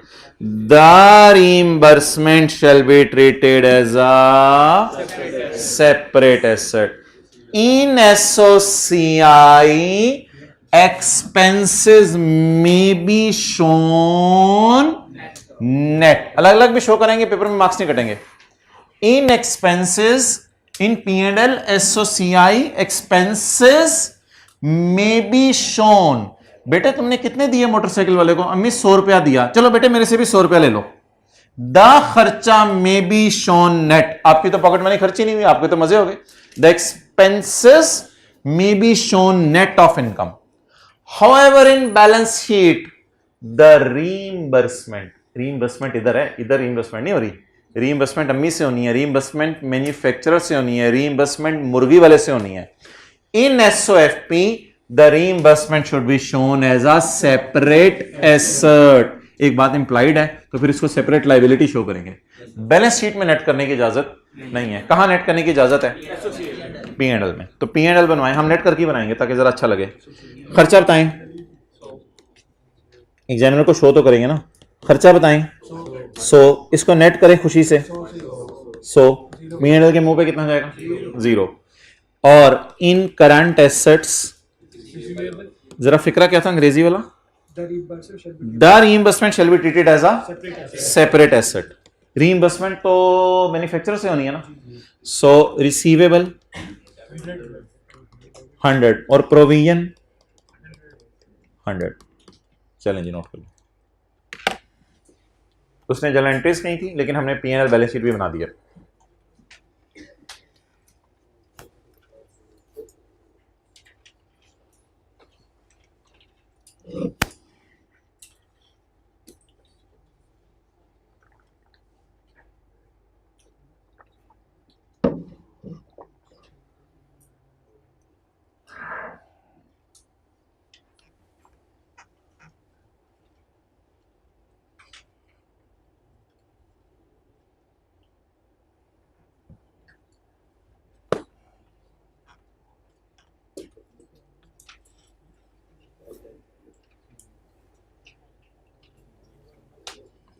आज हमने रीइंबर्समेंट पढ़ी है, कल हमने ऑनरस कॉन्ट्रैक्ट पढ़ना है, और फिर उसके बाद हमने फ्यूचर ऑपरेटिंग लॉसेस पढ़ना है, और फिर हमने रीस्ट्रक्चरिंग पढ़ना है. ये 3 चीज़ें पढ़ेंगे तो IS 37 ख़त्म हो जाएगा हमारा.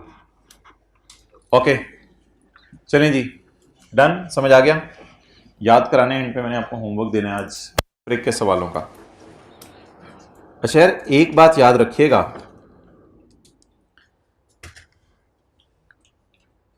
कस्टमर ने हमारे खिलाफ केस किया है और हमने मैन्युफैक्चरर के खिलाफ केस किया है.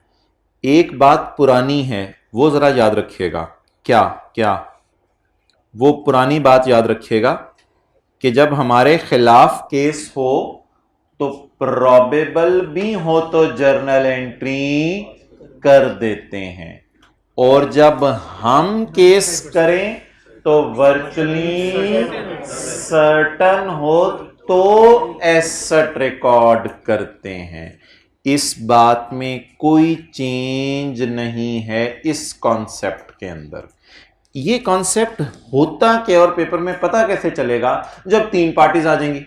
अगर सवाल में 2 ही पार्टीज हुई तो फिर तो मसला नहीं है. जब कभी कितनी पार्टीज आ जाएंगी सवाल में? 3 पार्टीज. यानी मोटरसाइकिल वाले को मैंने मारा तो मोटरसाइकिल वाला लग गया, मैं हूं, और फिर तीसरी मेरी वालिदा. तो ये 3 पार्टीज आ गई ना सवाल में. तो जब 3 पार्टीज सवाल में आ जाएंगी तो तब आपने क्या करना है? सुनते जाएं. पहला रूल, यहां पर आपने तब लायबिलिटी बुक करनी है जब प्रोबेबल हो. यहां पर आपने एंट्री तब करनी है जब वर्चुअली सर्टन हो. P&L में नेट कर सकते हैं, बैलेंस शीट में नेट करने की आखिरी कॉन्सेप्ट. फिर हमारी रीइंबर्समेंट खत्म है. चौथा कॉन्सेप्ट मोस्ट इंपॉर्टेंट, मैन्युफैक्चरर सखी हो सकता है. सखी. अच्छा, आप जो है मोटरसाइकिल को ठोक के आए और उसे 10,000 रुपए दे के आए, अम्मी सखी हो सकती हैं? सखी. अम्मी के बेटा 10,500 रख लो यार, खैर हो सकता है, हो सकता है, हो सकता है। मैन्युफैक्चरर भी सखी हो सकता है, उसे कहे यार तूने इतनी ख्वारी हुई, बंदे ने आके तुझे गालियां दी, ये किया वो किया, तू आगे से सब्र का पहाड़ बना रहा, मैं तुझे पहले सलूट करता हूं, और 100 रुपया तूने उसको देना है, मेरे से तूने 110-20 ले लें। हो सकता है, हो सकता है मैन्युफैक्चरर सखी। पढ़ें जी सिनेरियो। अच्छा, रीइंबर्समेंट वाली एंट्री कौन सी है? अम्मी वाली ना? रीइंबर्समेंट वाली एंट्री कौन सी हुआ करेगी हमेशा? ये वाली, रिसीवेबल वाली। Show all entries assuming. बच्चे पूछते हैं कि अगला पागल है, 100 रुपए से ज्यादा दे रहा है, तो जब सखी का बोला जाता है तो कुछ बच्चों को समझ आ जाती है, ठीक है यार अगला सखी, आपको क्या मसला है। शो ऑल एंट्रीज, सवाल को दोबारा पढ़ना पड़ेगा। एक रिटेलर कंपनी है, उसने अंदाजा लगाया कि ₹1,00,000 मेरा ठुक जाने, क्योंकि मैंने कस्टमर को पैसे देने ही देने हैं। चलें जी, पहली एंट्री बताएं। Expense debit, provision credit. सबर सबर सबर, मुझे पहले पूरा सवाल तैयार कर लेने दो, दोबारा सवाल तैयार कर लेने दो। सवाल तैयार हो रहा है। 100 रुपए की एंट्री होगी। चलें जी, अब मैं कौन सा पार्ट कराने लगा हूं? The manufacturer however guarantee to the retailer an amount of 120 is virtually certain of being received या इज रिसीव्ड। अभी रिसीवेबल बुक करना है मैंने, अभी रिसीव नहीं हुई, उसने वादा कर लिया मैं कितने पैसे दूंगा, और उसने लिख के दे दिया सफे में मैं 120 रुपए दूंगा, लेकिन ये ऐसा वर्चुअली सर्टन है जिसके बारे में स्टैंडर्ड चपेट मारने लगा है। द अमाउंट रिकॉर्डेड फ्रॉम अम्मी shall not be greater than amount paid to that person for bike ठुकना। तो amount recorded for reimbursement, reimbursement वाली कौन सी एंट्री है, पहली या दूसरी? दूसरी एंट्री के अमाउंट कहता है जिंदगी में कभी पहली एंट्री से ज्यादा करने की मैं तुम्हें इजाजत नहीं दूंगा। आप बोले उससे मिलने कितने हैं? 120। मिलने कितने हैं? 120। मुझे लिखवाएं लिखवाएं लिखवाएं, कितने पैसे मिलने हैं? 120। और बड़े फख्र से लिखवाएं, मिलने कितने हैं? मैं 120 को नहीं छेड़ूंगा, यह सवाल का डेटा है। मैं जनरल एंट्री करते हुए गलती से 120 लिखने लगा था, उसे काट के पेपर में, नहीं नहीं नहीं नहीं 120 नहीं, वो फिक्रा फिक्रा फिक्रा। The amount recorded for reimbursement shall not be greater than amount of the amount recorded for reimbursement. The amount recorded, reimbursement अम्मी से होनी है, the amount recorded of reimbursement shall not be greater than, तो यहां आप 120 ही लिखिएगा क्योंकि ये तो सवाल का डेटा है। सवाल के डेटे की बुनियाद पे मेरी जो एंट्री बनने लगी है वो बताएं, वो इस 120 को देख के नहीं बनने लगी, वो खबे वाले 100, बाकी जो 20 आएगा ना इससे अगले साल, तो वो इंशाल्लाह 20 रुपए इनकम में डाल लेंगे, क्योंकि वादा कर दिया ना उसने, तो नहीं फिरना। बाकी जो 20 रुपए आएगा ना अगले साल वो इनकम में डाल देंगे। शायद ये कॉन्सेप्ट इस आइडिया पे बेस करता है कि अम्मी ने कह तो दिया तुम्हें इतने पैसे दे दूंगी, लेकिन उसने अम्मी पैसे देते हुए सोचें कि मैं क्यों सखी बनूं, तो इस आइडिया पे ये कॉन्सेप्ट बेस करते हैं। इंशाल्लाह अगले साल भी 20 इनकम में ले जाइएगा जब वो पैसे देगा। अभी अल्लाह का शुक्र है सवाल क्लियरली बता रहा है उसने दिए नहीं, बीइंग रिसीव्ड, वादा किया उसने, अभी दिए नहीं पैसे। रिसीव होते फिर तो मसला ही नहीं था, फिर तो कैश डेबिट करते 120 रुपए से, फिर क्या करते, फिर तो कोई मसला ही नहीं, फिर इनकम भी 120 से, अब और क्या करें, फिर तो खुशी मिल गई। अच्छा, अब आप मुझे बता दें व्हाट विल बी माय, अब इस 120 को तो छोड़े ना, इससे 120 पे नजर ना मारे, अब एंट्रीज पे नजर मारे। पोस्ट कराएं जी ये 100 रुपया, ये 100 पोस्ट करा दिया, ये वाला 100 पोस्ट कराएं, ये वाली लाइबिलिटी पोस्ट करवाएं, और ये वाली रीइंबर्समेंट पोस्ट करवाएं। इस रिसीवेबल को मैं रीइंबर्समेंट क्यों कहने लग गया हूं, क्योंकि 3 पार्टीज इन्वॉल्व हो गई है ना, पहले 3 पार्टीज नहीं होती थी, तो इसका नाम मैं रिसीवेबल ही रखा हुआ था, लेकिन अभी समझने के लिए इस रिसीवेबल का नाम मैं क्या रख रहा हूं? रीइंबर्समेंट। नोट कर लें, बकिया 20 रुपए अगले साल इनकम में जाएगा, खुदा के लिए अभी खुशी बुक नहीं करनी, जब वो रिसीव होगा पेपर में इसको रिसीवेबल रख के आपको टेस्ट करेगा। हाँ जी, मैं बता देता हूं।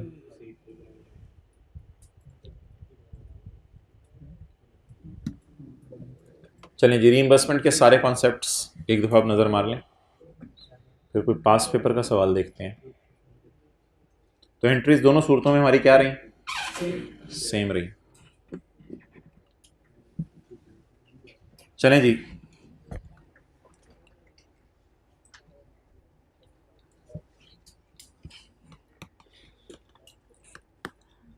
मैं लिख दोबारा इसलिए रहा हूं कि हो सकता है नोट ना किया हो।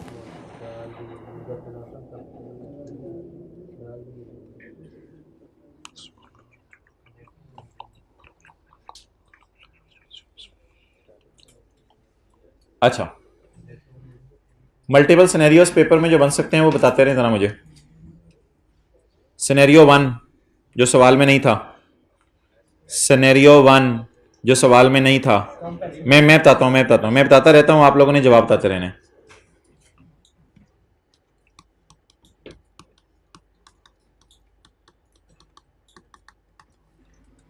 सुनते जाइएगा और अपने कॉन्सेप्ट टेस्ट करते जाइएगा। बहुत हाई चांस है कि मुझे 100 रुपया देना पड़ेगा और कंफर्म है कि 100 रुपया मैन्युफैक्चरर से मिल जाएगा। सही है?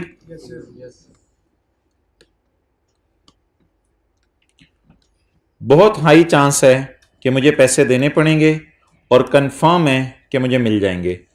देने पड़ेंगे 100, मिलेंगे 80। मैन्युफैक्चरर ने कहा मैं सखी नहीं हूं, मेरे से तू 80 ले ले, बस तंग ना किया कर ज्यादा। बोले so the receivable should not exceed provision but it can be less. इसमें तो कोई मसला, ये कॉन्सेप्ट तो इस सवाल में नहीं था मेरे ख्याल से। और पैसे देने का चांस हाई है, मिलना कंफर्म है, तो देने हैं 100, मिलने हैं 120 जी। सही है?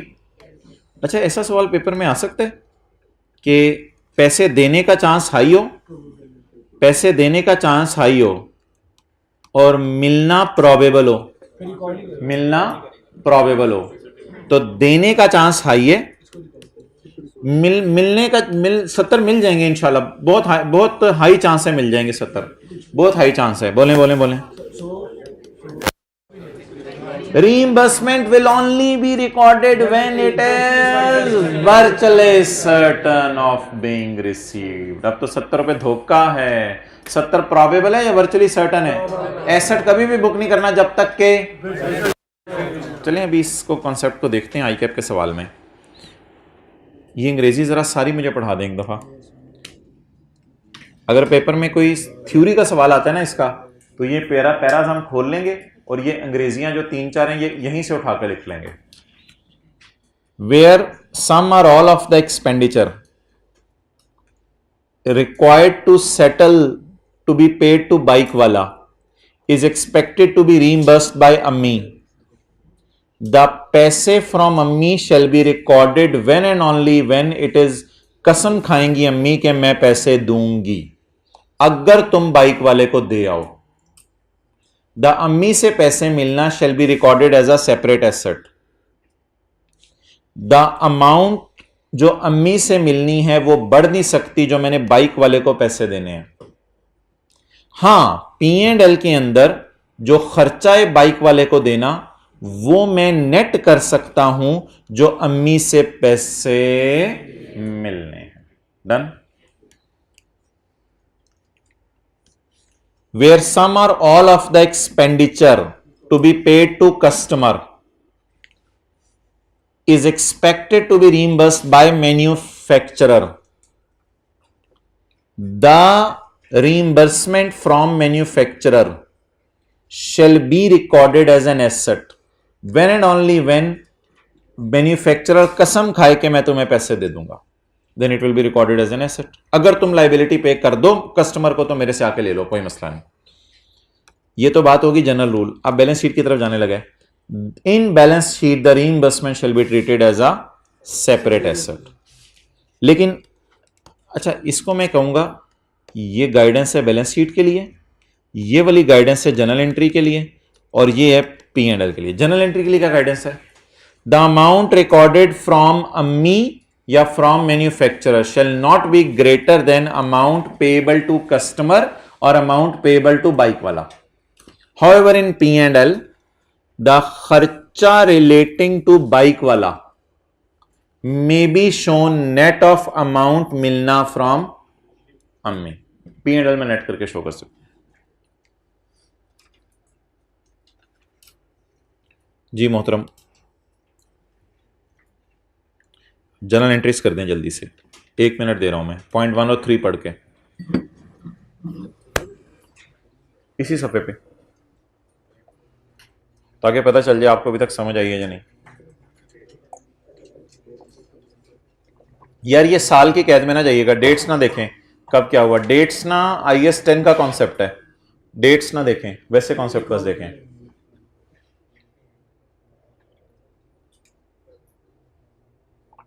जल्दी जल्दी एंट्रीज कर दें दोनों. पहले 3 पार्टीज बनाएं डब्बे में, डब्बा बनाएं, 3 पार्टीज बनाएं और एंट्रीज करें और P&L बैलेंस शीट बनाएं.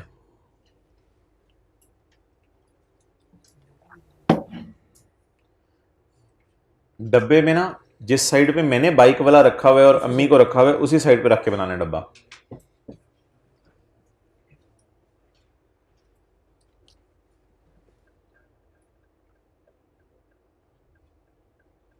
One minute left.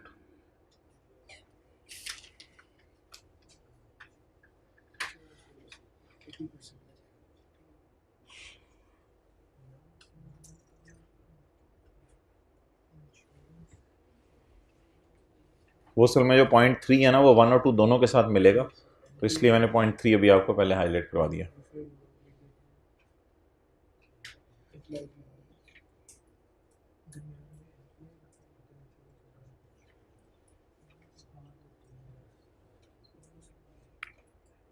Balance sheet कितने लोगों ने बना ली है जी? उस क्लास में कोई बताए बैलेंस शीट बना ली हो तो.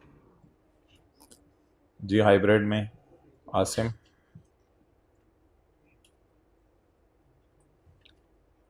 हो गया? क्यों समझ नहीं आ रही? हो गया जी कितने लोगों ने कर लिया? हाथ खड़ा कर दें. वेल डन, 5-6 लोगों ने कर लिया.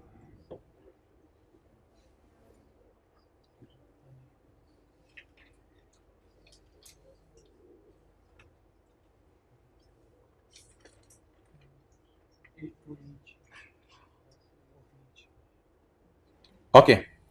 नावा power limited is preparing its financial statements for the year ended 30 June 2017. Following issues are under consideration. ये चीजें डिस्कस हो रही थी.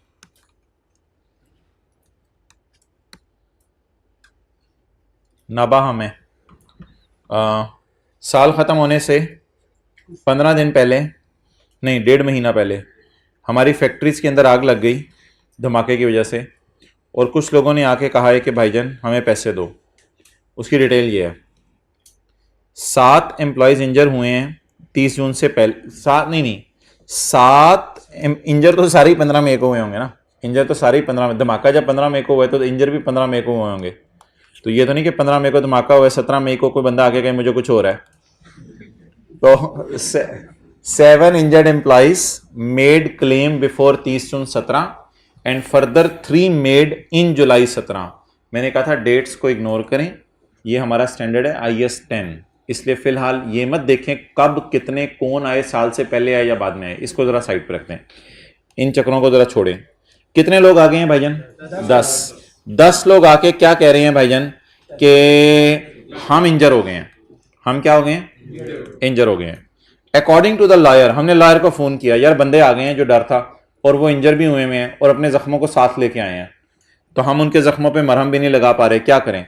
लॉयर का ख्याल है कि NPL तुम ये प्रोबेबिलिटी के तुम्हारा जुर्म हो इसका चांस 80% है. ये प्रोबेबिलिटी के तुम्हारा जुर्म निकले इसका चांस 80% है. ये प्रोबेबिलिटी के तुम्हारा जुर्म निकले इसका चांस 80% है.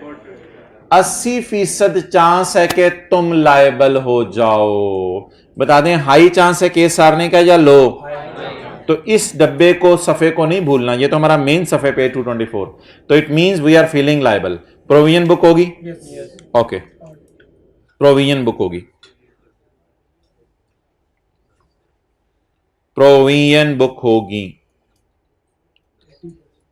If NPL is found negligent, और जब तुम नेग्लिजेंट हो जाओगे तो तुम्हें हर एक को कितने मिलियन देने पड़ेंगे? 1 मिलियन। इस 1 मिलियन को पे 80% नहीं लगाना, ये 1 मिलियन पता है क्या है? ये 1 मिलियन है कि 80% चांस है तुम केस हार जाओगे, और अगर हार गए तो फिर हर एक को कितने देने पड़ेंगे? 1-1 मिलियन। तो बनाएं जी, इधर कौन हो गया? एनपीएल। इधर कौन हो गए? एम्प्लॉइज। एम्प्लॉइज नहीं, अभी सबर, अभी सबर जी मोहतरम। बता दें कि इधर नहीं, अभी क्या जल्दी है आपको, क्या जल्दी है? 10 बंदे into 1 million is equal to 10 million. 10 million की entry, expense debit, provision credit 10 की। अभी तक तो हमें सवाल में 2 पार्टीज लग रही थी, अभी तो 2 पार्टीज लग रही थी, लेकिन जब हमने देखा सवाल को जाके तो सवाल में एनपीएल, एम्प्लॉइज और इंश्योरेंस कंपनी में निकल आई। 80% ऑफ पे आउट्स, व्हाट आर पे आउट्स? 10 मिलियन। 80% ऑफ पे आउट्स ऑफ 10 मिलियन। 80% ऑफ पे आउट, व्हाट इज पे आउट? 10। क्या कर रहे हो? बाहर निकालो। 80% ऑफ पे आउट्स आर रिकवरेबल। यार ये जो रिकवरेबल का लफ्ज है, are recoverable from insurance company से आपको क्या फीलिंग आ रही है? एसेट साइड पे आके देखें, आर रिकवरेबल। इंश्योरेंस कंपनी वाले कभी इनकार नहीं करते, क्योंकि आपने इंश्योरेंस कराई होती है तो उनसे तो लेने हैं पैसे आपने। तो इंश्योरेंस कंपनी से जो पैसे लेने हैं, मैंने बताया था आपको, वो आपके रिकवरेबल हुआ करेंगे। Insurance company agreed, insurance company से रिकवरेबल है। आप बता दें, इज इट वर्चुअली सर्टन? अच्छा, अब ये वर्चुअली सर्टन है। इधर क्या बनाऊं? जिससे हमने पैसे रीइंबर्स कराने जाना है, ये अम्मी की तरह कोई चीज है, इंश्योरेंस कंपनी। इधर से हमें क्या होने? इनफ्लो। कितना? 10 इंटू 80% इज इक्वल टू 8। अब मुझे जर्नल एंट्री का रूल बताएंगे आप, अभी P&L का रूल बताएंगे या बैलेंस शीट का? पहले जर्नल एंट्री का रूल बताएंगे। जर्नल एंट्री का रूल अभी हमने क्या पढ़ा है? यार मुझे इंग्लिश पढ़ लेने दो ना। The amount recorded for reimbursement, वो ये वाली होने लगी है, ये वाली। The amount recorded for reimbursement shall not be greater than provision। अल्लाह का शुक्र है हमारी पहले ही कम है। The amount recorded for reimbursement shall not be greater than amount of provision। Yes, it can be less, it can be less। आगे तो आसान है। P&L में 10 माइनस 8 चला जाएगा, 2 रुपए, और बैलेंस शीट में 8 अलग नजर आएगा और 10 अलग नजर आएगा। डन। तो इसमें क्या मसला हो रहा था? आपसे क्यों नहीं हो रहा था? अब समझ लगे? दोबारा पढ़ लें। 7 इंजर्ड एम्प्लॉइज हैं, उन्होंने 30/17 से पहले आके कहा है, और कुछ ने 30/17 के बाद आके कहा हमें पैसे दो। लॉयर के मुताबिक केस हारने का चांस 80% है। तो यार वो पुराने रूल नहीं भूलने, पुराने रूल वो जो डब्बे डुबे थे। ये तो रीइंबर्समेंट में तो 3 नए रूल पड़े हैं ना, एक जनरल एंट्री का रूल पड़ा है, एक एसेट का रूल पड़ा है, एक P&L बनाने का रूल पड़ा है। ये तो नए रूल पड़े हैं, पुराने रूल लगाने हैं पहले जी। पैसे देने का चांस हाई है, लो है? हाई है, तो पैसे देने की एंट्री कर लें। लेकिन मिलने का चांस इंश्योरेंस कंपनी से कंफर्म है, हाई चांस नहीं है। रिकवरेबल मीन जाके मैं लूंगा। तो आप बता दें क्या करें? एक्सपेंस वाली भी एंट्री कर दें, रिसीवेबल वाली भी एंट्री कर दें। पॉइंट 2 पढ़ें जरा। Additional 4 employees made claims before 30/17 seeking compensation for the stress। कहते यार हमें कुछ हुआ नहीं है, लेकिन जब से धमाका हुआ है ना तो अंदर आग सी लगी हुई है हमारे, पता नहीं क्या। यानी कि उस धमाके से बाहर भी निकल आया हूं, फिर भी मुझे ख्वाब आ रहा है कि जैसे धमाके हो रहे हैं। तो जब से धमाका हुआ है ना, तब से ऐसे मैं दीवाना वार सड़कों पे फिर रहा हूं। और अब डायरेक्टर्स पूछ रहे हैं भाईजान इंजर हुए हो? दिखाओ जरा, चेक कराओ। नहीं इंजर नहीं हुआ, बस एक आग सी लगी हुई है मेरे अंदर। हमने लॉयर को फोन लगाया, भाईजान अब कोई बंदे आ गए हैं, वो कह रहे हैं कि आग सी लगी हुई है अंदर, क्या करें इनकी? पैसे लेने की आ गई। Additional 4 employees made claim before 30 June 2017 seeking compensation for the stress rather than injury. Injury कोई नहीं हुई, हम वो आपको दिखा नहीं सकते, हम इंजरी नहीं हुई, हमें बस स्ट्रेस हो रहा है। अगर ये क्लेम भी सक्सीड हो गए, अगर जज साहब को इन पे भी रहम आ गया, if these claims the legal adviser is of the view that estimated cost is 0.7 million, तो हर एक को 7-7 लाख रुपए देना पड़ेगा। 28 लाख हमें यहां से ठुक जाना है, तो हर एक को 7-7 लाख रुपए देना पड़ेगा। However according to legal adviser कहता है, लेकिन अंदर की बात बताऊं, ये पाकिस्तान है, chance that employees will succeed, इसका मतलब ये नहीं है कि chance that we will lose is 30%, एक ही बात है ना। If they will succeed then we will lose, तो इस तरह पेपर में उसे नहीं कहना चाहिए कि दे विल। हमारा सवाल हो रहा है ना, हमारे एतबार से करें, इसको हमारे एतबार से कन्वर्ट करें। एम्प्लॉइज विल सक्सीड की जगह इसको आसान कर लेते हैं ना, एनपीएल विल लूज। इंग्लिश ना आसान कर लिया करें पेपर में, एनपीएल विल लूज, समझ आए थे, आसान करिए। अच्छा जी, however according to legal adviser के मुताबिक estimated average cost that these, sorry मैं किधर नहीं, however according to legal adviser the chance that these कहां से हो गया, the chance that NPL will is, लें जी, हमारे हारने का चांस सिर्फ 30% है। अब बता दें जी, हमारे हारने का चांस सिर्फ 30% है। अब बता दें जी, अगर हमारे हारने का चांस 30% है तो क्या पॉसिबल ऑब्लिगेशन है या प्रोबेबल? अब मेरे ख्याल से मोटरसाइकिल वाले को तो पैसे देने ही नहीं, तो अम्मी से जाके किस मुंह से पैसे मांगेंगे? सोच रहे हैं ना, तो अम्मी से जाके किस मुंह से पैसे मांगेंगे? अब तो खर्चा ही बुक नहीं हो रहा। अब बता दें,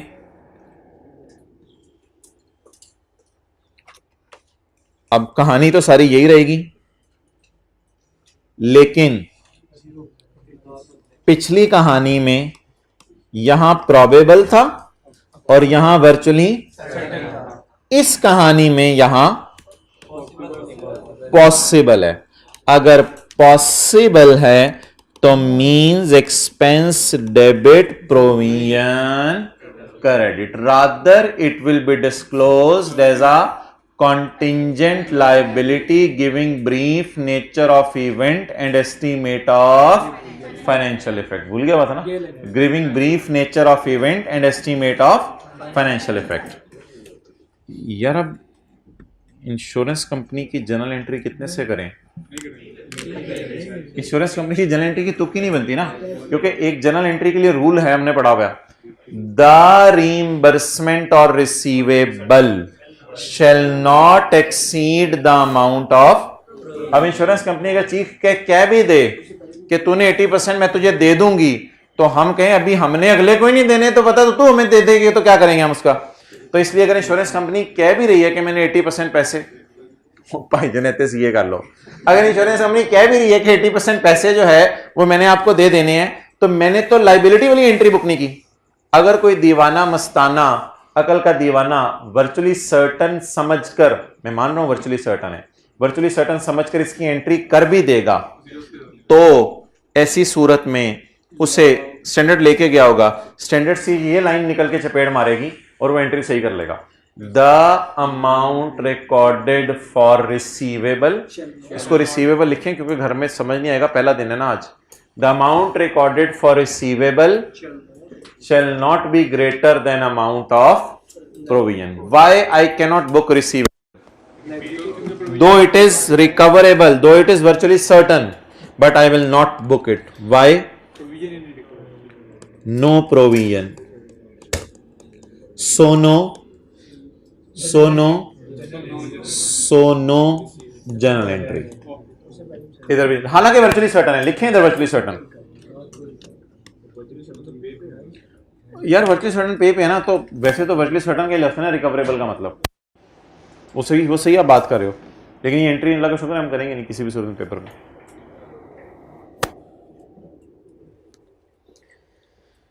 जरा देखते हैं आई कैप कैसे इसके सोल्यूशन दे रहा है।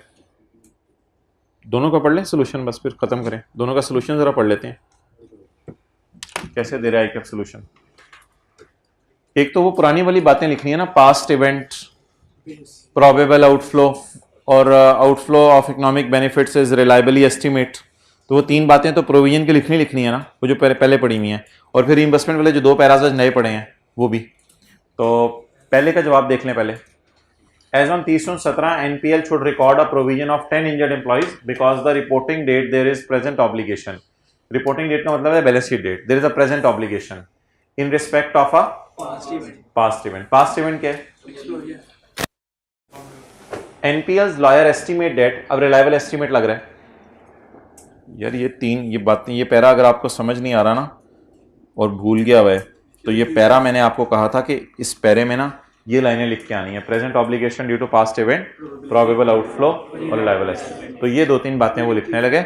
उसके बाद हम किसकी बात करेंगे? रीइंबर्समेंट की। तो रीइंबर्समेंट की बात इंशाल्लाह बाद में करेंगे, पहले जो पुरानी अंग्रेजी है वो तो हम ठोक दें इधर। As on 30/17, NPL should record a liability of 10 employees because at balance sheet date there is a present obligation in respect of past event. Injuries suffered from explosion occurred before year end. NPL's lawyer estimate debt probability being negligent is 80%, which is considered as probable. 80% means probable. Therefore, a provision should be made for a total payout of 10 million. Therefore, इधर 10 million मिटा दिया मैंने। Therefore, a provision should be made for 10 million. ये वाली side discuss होगी। इस side पे आपने वर्चुअली सर्टन वाली को डिस्कस करने, जनरल एंट्री वाली बात को भी डिस्कस करने, बैलेंस शीट वाली बात को भी डिस्कस करने, P&L वाली बात को भी डिस्कस करना है। इस साइड पे अब वो रीइंबर्समेंट वाली सारी बातें डिस्कस होंगी। हो सकता है कि अपने सोल्यूशन में कम चीजें लिखी हों। According to terms of insurance policy 80% of cost is recoverable from insurance company, so it is virtually certain. क्योंकि रिकवरेबल का लफ्ज था, इससे मैंने डिराइव किया कि रिकवरेबल का मतलब होता है virtually certain. According to IAS 37, NPL should record a separate asset of 8 million. Balance sheet वाली बात होगी। इन SOCI प्रोविजन को लिखें 10 रुपए, may be presented net of 8 रुपए, may be presented net of 8 रुपए, और छोटा सा बना लें P&L। The provision may be shown net of asset, 2 रुपए का खर्चा नजर आएगा। एक बात कौन सी नहीं लिखी आई कि अपने सोल्यूशन में, जो लिखनी चाहिए थी, the reimbursement should be recorded up to the extent of provision. लेकिन शायद वो 8 रुपए ऑलरेडी कम था उससे, शायद इस वजह से नहीं लिखी, लेकिन वो भी लिखनी चाहिए थी। और इधर तो पहली गेम ही नहीं है, तो दूसरी गेम की तरफ शायद जाना तो दूर की बात है। इधर तो पहले में ही ब्रेक लग गई।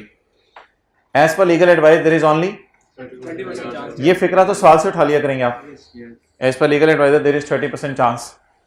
ये ना एक एक सिनेरियो सबके याद करते हैं, ये वाला सवाल याद कर लें। अब आज के बाद जब भी रीइंबर्समेंट आई ना, तो ये वाली अंग्रेजी फिर यूज हो जाएगी। तो एक एक सिनेरियो की अंग्रेजी जरा याद करते रहें, ताकि रेपिटेटिव बार बार अंग्रेजियां याद ना करनी पड़े। जाके लिख लेंगे इसको। पता नहीं, बड़े बच्चे वादा कर या आप जैसे 100 200 बच्चे क्लासों में वादा करते थे इसको जाके लिख लेंगे। लेकिन अगर कंसोलिडेशन का सवाल होमवर्क में दे दो, वो आज खुशी से कराएंगे, और इसे जाके लिखने को कहो, ICAP भी कहते हैं फिर आजा। As per legal adviser there is only 30% chance. ये मैं जरा ये पिछली दफा यार, ये FAR2 marking plan final account थे, सफ़ा नहीं बना हुआ एक लास्ट 5 अटेम्प्ट्स का पैटर्न, ये भी बनाया हुआ है, कभी आपको दिखाएंगे।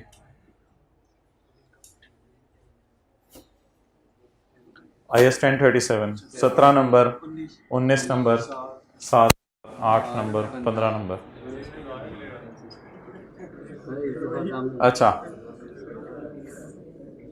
Final account 20 number, 8 number, consolidation 20 number, 20 number, 19 number, 18 number. तो बच्चे कंसोलिडेशन IAS 1037 इधर से कोई 30 नंबर 35-40 की उम्मीद लगाते हैं, और लीज और IAS 12 से मिला के 50 नंबर का पेपर हमारा इधर से ही हो जाए। लीज IAS 12, कंसोलिडेशन और IAS 1037। लेकिन कोई पैटर्न फिक्स नहीं है, पैटर्न बदल भी सकता है, वो मैं आपको बताऊंगा। IAS 12, IFRS 16, IAS 38, और ये जो स्टैंडर्ड है इनमें से सिर्फ छोटा सवाल आता है 8 नंबर का। IAS 41, IAS 21, IFRS 8, ये भी पढ़ना है, IFRS 9 और एथिक्स। पुरानी स्कीम में IAS 8 से भी सवाल आता था। लेकिन अब नहीं आता। ये है, आपको मैं दिखा दूंगा अगर आपने तस्वीर लेनी है किसी दिन। अब इसकी क्या तस्वीर लेंगे, तो नजर भी नहीं आनी। MCQs है ना ऊपर, इसलिए इसको छोड़ो परे। MCQs के अलावा अगर आप देख लें तो इस तरह बनेगी कोई तस्वीर। क्या हुआ? अच्छा, अब अगली अटेम्प्ट का भी बना लें। हमारी दफा क्या आना है? अच्छा, वो अगली दफा वाला को इंशाल्लाह।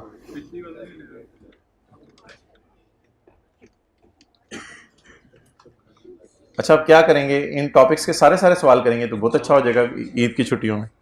अच्छा, ये दूसरे वाले का पढ़ लें।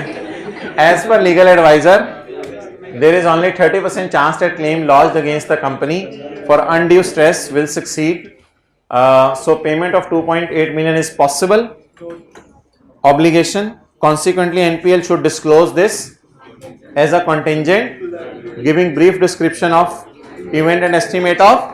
ओ भाई, अम्मी के पास भी नहीं जा रहा ये शर्मा के सवाल वाला, क्यों नहीं जा रहा अम्मी के पास शर्मा के? उधर कुछ दे के ही नहीं आया। वैसे सूली तौर पे शायद कुछ लिख देना चाहिए था इससे, लेकिन अम्मी के पास जाने की भी उसने लिफ्ट नहीं कराई। क्यों? अगले से जाके अगले ने कहना है क्या हुआ है जी, शायद दे दें, चपेड़ मारो, शायद दे दें, चल ना तू पैसे ले लेना। ठीक है जी, अब होमवर्क सुन लें। होमवर्क कोई इफ्रिक का सवाल ले लेना। कल कर लिया था वो लेमनेड, पक्की बात आया करें, मुझे किया था तो हाथ खड़ा करें। ऊपर वाले बच्चे हाथ नहीं खड़ा करते। Well done. अच्छा जी, 2 सवाल मैंने आपको होमवर्क में देने हैं।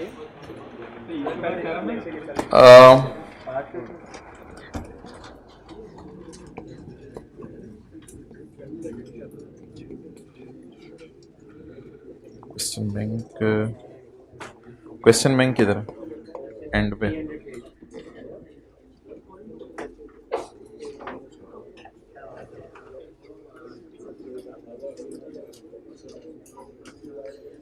यार एक तो ये क्वेश्चन कीजिएगा, page 300 question number 2, page 300 question number 2। अच्छा, और एक आपको रिवैल्यूएशन मॉडल का देना है। अफसोस आज मैं घर से नहीं देख के आया, ये सवाल टाइम लग रहा है, मादरत। पेज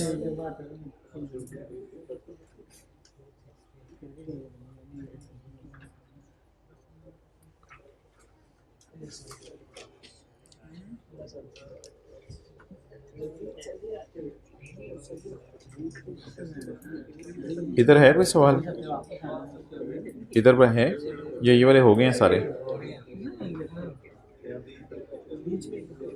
नहीं है?